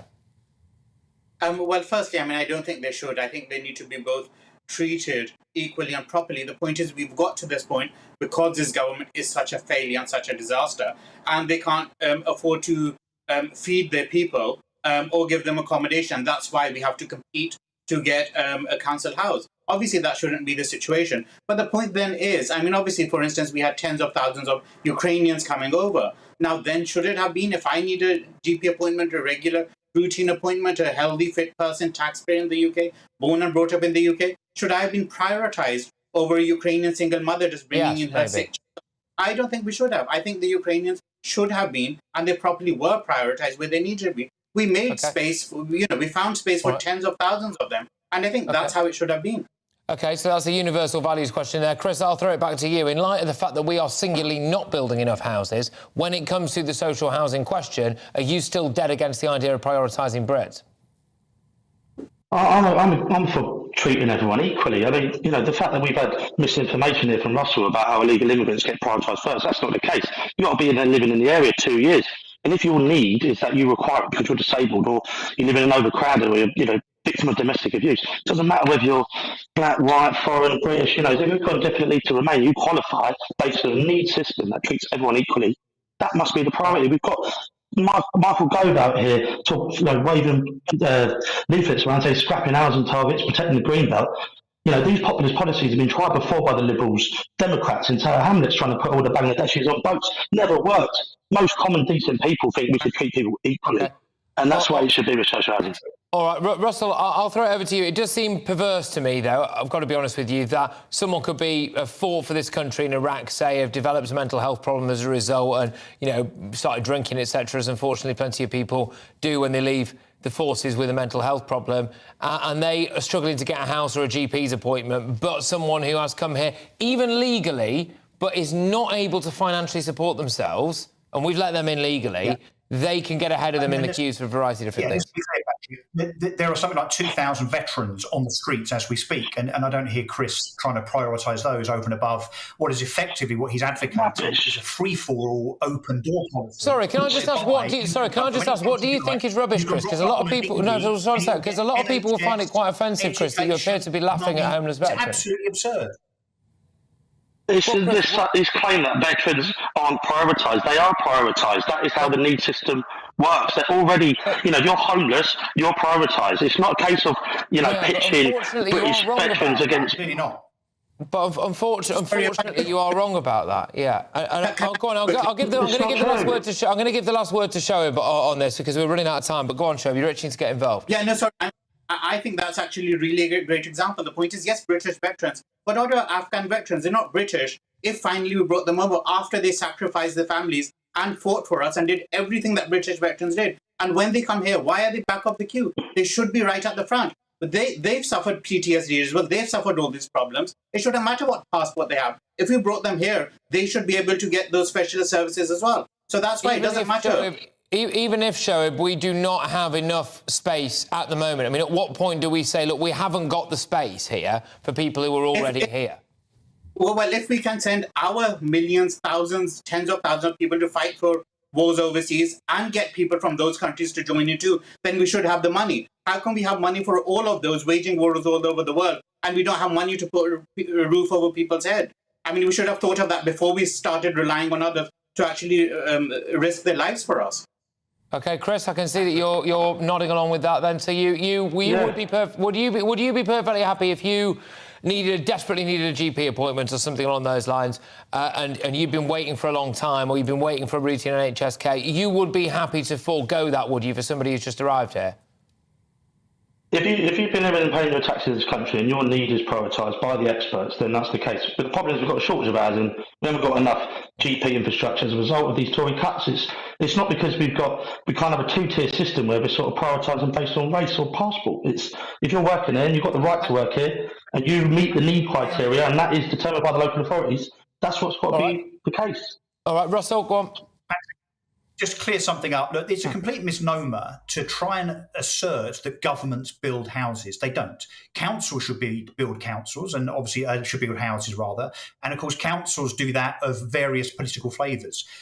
Governments don't build houses. Developers do. Housing associations do, and so on. They're the ones that have failed. And actually, let me just correct you on something, Chris. You talk about Sadiq Khan being a success in terms of the houses that he's built for London. That is absolutely fundamentally untrue. His own target that he set in 2016 was 65,000 homes a year, half of which should be affordable. He has delivered only 23% of what he promised. The man is a failure, so please don't use him as an example of success, because he's probably the biggest failure at delivering houses that this country's ever seen. All right, look, guys, I have thoroughly enjoyed this chat, I must say, and I think we're all leaving more wound up than when we first started, which is probably the sign of a decent debate. So cheers, all right? And I'll see you all soon. Take care, lads. All right, all the best. That is Chris Worrell there, who is the Affordable Housing Podcast co-host, and we've got property expert Russell Quirk and human rights lawyer Shoaib Khan. Fair to say a mixed bag there. I'll just go to the inbox very, very, very quickly. gbviews@gbnews.com. I had a couple of cracking emails, and in fact, I've had actually hundreds of cracking emails so far this show on this very issue, but I just wanted to go to a couple that stood out to me. This one is from Derek Patrick. What about the human rights of people who are already in here? Yeah, fine, OK, fine. Patrick, yes, Britain should come first in everything. The reason so many illegals come here is because they know they will get everything. That's why they don't stay in other countries. That is from Russ. There's a lot of this going about at the moment, but thank you very, very much. There's also one here, quickly, from Karen, who says, I'm getting a lot of these case studies in, which I promise you I will sift through after the show. My ex-husband sadly had his leg amputated last year, still can't get a one-floor bungalow or apartment despite falling down the stairs. He always worked and paid his taxes, yet somebody coming over here now will get it. That is disgusting. That's from Karen. gbviews@gbnews.com. Right, Michelle Dewberry follows me at 6 o'clock and she's promised she's got a surprise for me. This is the first time hearing of this. All right, well, you're going to have to stay tuned to find out what on earth this surprise is. I don't reckon it's going to be that good. Patrick Christys on GB News, Britain's news channel. First and foremost, I am a GB News fan, and I was before I was working here. Just love the fact that we're asking the questions that a lot of establishment media won't ask. With a bit of a twist, we not only want to inform you, but we want to keep you entertained. It's worth the drive because you get in and the team's all ready and waiting, they're itching to go, and it's a proper little family. GB News is the People's Channel. It's the audience that makes the programme sing. We're giving our viewers and our listeners a voice. I see the thousands of your letters, tweets, emails, you name it, coming in. Britain is broken. How on earth did we get into this mess? But more importantly, how do we get out of it? The establishment had their chance. Now we're here to represent you. It's time for something different. It's time for GB News. I'm very patriotic. I believe in Britain. Our best days lie ahead. Britain's watching. Britain's watching. Join us here on GB News. The People's Channel. Britain's news channel. Join me, Patrick Christys, Monday to Friday, 3 till 6. We tackle the day's news agenda like you've never seen before. It's high tempo, high octane, the most controversial topics and the best guests. You will not be able to take your eyes and ears off it. I'm not afraid to ask the questions that you really want answered. 3 till 6 p.m, Monday to Friday on GB News, the People's Channel, Britain's news channel. I'm Andrew Doyle. Join me at 7 o'clock every Sunday night for Free Speech Nation, the show where I tackle the week's biggest stories in politics and current affairs with the help of my 2 comedian panellists and a variety of special guests. Free Speech Nation, Sunday nights from 7 on GB News, the People's Channel, Britain's news channel. GB News has its own late-night paper preview show, Headliners, where comedians take you through the next day's top news stories. You don't have to bother reading the newspaper, we've got it covered for you. Headliners, every night at 11 p.m, and repeated every morning at 5 a.m. We won't send you to sleep like some of the other paper review shows out there. GB News, the People's Channel, Britain's news channel. Join me, Camilla Tominey, on Sunday mornings from 9:30, taking the politicians to task and breaking out of SW1 to see how their decisions are affecting you across the UK. Bursting the Westminster bubble every Sunday morning, only on GB News, the People's Channel. Britain's watching. Every Sunday from 11, join Michael Portillo. There will be topical discussion, looking at the week before and the week to come. So kick back and relax at 11 a.m. on Sundays on GB News with me, Michael Portillo. GB News, the People's Channel, Britain's news channel. What you get for breakfast is something that, if we do our jobs right, you will wake up to news that you didn't know the night before. It's a conversation. It's not just me and Eamon. We want to get to know you, and we want you to get to know us. From 6, it's Breakfast with Eamon and Isabel. Monday to Thursdays on GB News, Britain's news channel. Hi, I'm Dan Wootton. You can watch me live on GB News Monday to Thursday from 9 p.m. And did you know that you can also watch and listen live on our website, gbnews.com. You'll always be up to date on the latest breaking news, as well as enjoying the best stories, opinions and shows. You can even join the debate under our live player as you're watching. So head straight to gbnews.com on TV, radio and online. GB News, Britain's news channel.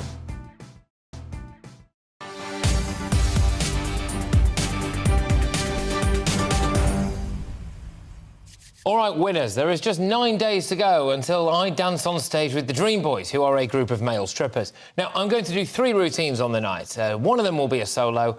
I met the lads a few weeks ago to learn the moves. Now, I'm hoping that tomorrow I'll be able to give you an updated video of my learning of said solo dance. I will be strutting my stuff in Bromley in Kent on Wednesday, June the 28th. I'm doing it to raise money for the mental health charity Mind, and I'm delighted to say that you have raised more than £64,000. Thank you to everyone who's given money so far. You can donate by going to justgiving.com/fundraising/challenge Christys. That's justgiving.com/fundraising/challenge Christys. I haven't really got a target in mind because you've smashed them all out of the park so far. It was 50 grand. Then I said if you get to 60 grand, I'll wax my chest. So you did that in about 15 minutes. Just an update on my personal progress and all of this. The chest wax has been booked in for Friday, so I have to do that now. Thank you very much, everybody, for making me do that. It's all for a good cause. It's all for charity. And also, in terms of the way that I'm going about learning this routine, because I wouldn't want to go into this half-cocked, for want of a better phrase, I'm learning the routine finally. Well, I've learnt it already, but I'm doing my full refresh on Tuesday morning. And I have lost 3.5 stone in order to try to not utterly humiliate myself and walk out on stage at the Dream Boys looking like a cow that's ready to be milked. But there we go. You can donate at justgiving.com/fundraising/challenge Christys. I wanted to bring you, though, a couple of little stories involving the controversial topic of schools and children who want to change their identity. Rishi Sunak is bringing in a new policy that means schools will be forced to tell parents if students are questioning their gender. That is good news. And it's emerged that a teacher branded a 13-year-old girl despicable because she refused to accept that a classmate identified as a cat. Here's the fallout from the incident. How dare you? You've just really upset someone. Saying things like should be in an asylum. I didn't say that. I just said if they want to identify as a cat or something, then they're like genuinely unwell. Then they've gone, yeah, they're crazy. You were questioning their identity. No, I wasn't a question. I was just saying about the gender. In terms of gender, there are lots of genders. Right, there is transgender. There is agender, people that don't believe they have a gender at all. Trying a year ago, yeah, but cisgender is not necessarily the way to be. You were talking about the fact that cisgender is the norm, but you identify with the gender, with the sexual organ that you're born with and what you're with. That's basically what you're saying, which is really despicable. How? When it's if I called my mum right now, my mum would be sad on my side. If I called my mum, she'd be sad. Well, that's very sad as well, then. How is it? Loads of people agree with that. There's only a small majority of people who actually think that. And why do you think we have so many problems in the world with homophobia? It's not an opinion that we're expressing this school. No, it's not. And if you don't like it, you need to go to a different school. So I'm reporting you to you need to have a proper educational conversation about equality, diversity and inclusion, because I'm not having that expressed in my lesson. So that teacher's thick as Mix, obviously, and the child was able to outwit them immediately. Why on earth can a child be threatened with having to leave the school if they don't accept that their colleague is a cat? I mean, who on earth would identify as a cat? Especially at work. Is everything all right there, Michelle Dewberry? Meow. I've got my saucer of milk, and this is my surprise to you. I am no longer Michelle. I self-identify as Meow Shell. That's how I want to be respected and regarded for the rest of, well, eternity, quite frankly. What if I refuse? Well, then I'm going to call the hate speech police. Yeah. I'm going to have you taken away, arrested, and I'm going to try and cancel your career. That's what I'm going to do, everybody. With respect, I can't look away. Anyway, right, OK, all right, Michelle. You don't have to. Meow Shell will be with you. Don't misgender me. Don't misgender you. Right, OK, I hope you're feline great. I'll see you next week, or tomorrow, in fact. I wish it was next week. Hi there, it's Aidan McGivern here from the Met Office with the GB News forecast. Heavy showers in places for the rest of the day, particularly in northern areas, and some thunderstorms, especially for Northern Ireland. But otherwise, there are plenty of sunny spells out there, especially towards the south. We've got low pressure centred to the northwest of the UK, and an area of thundery rain moved north through Sunday and Monday morning. That's now clearing the north and northwest of Scotland, mainly outbreaks of light to moderate rain at this stage. It does clear through overnight, but any thunderstorms that we're seeing across Northern Ireland also clear. Then drier and clearer for the north, but further south, that's where some further thundery action takes place by the end of the night, with some heavy rain moving up from the continent. A muggy night, especially in the south, 16 Celsius first thing on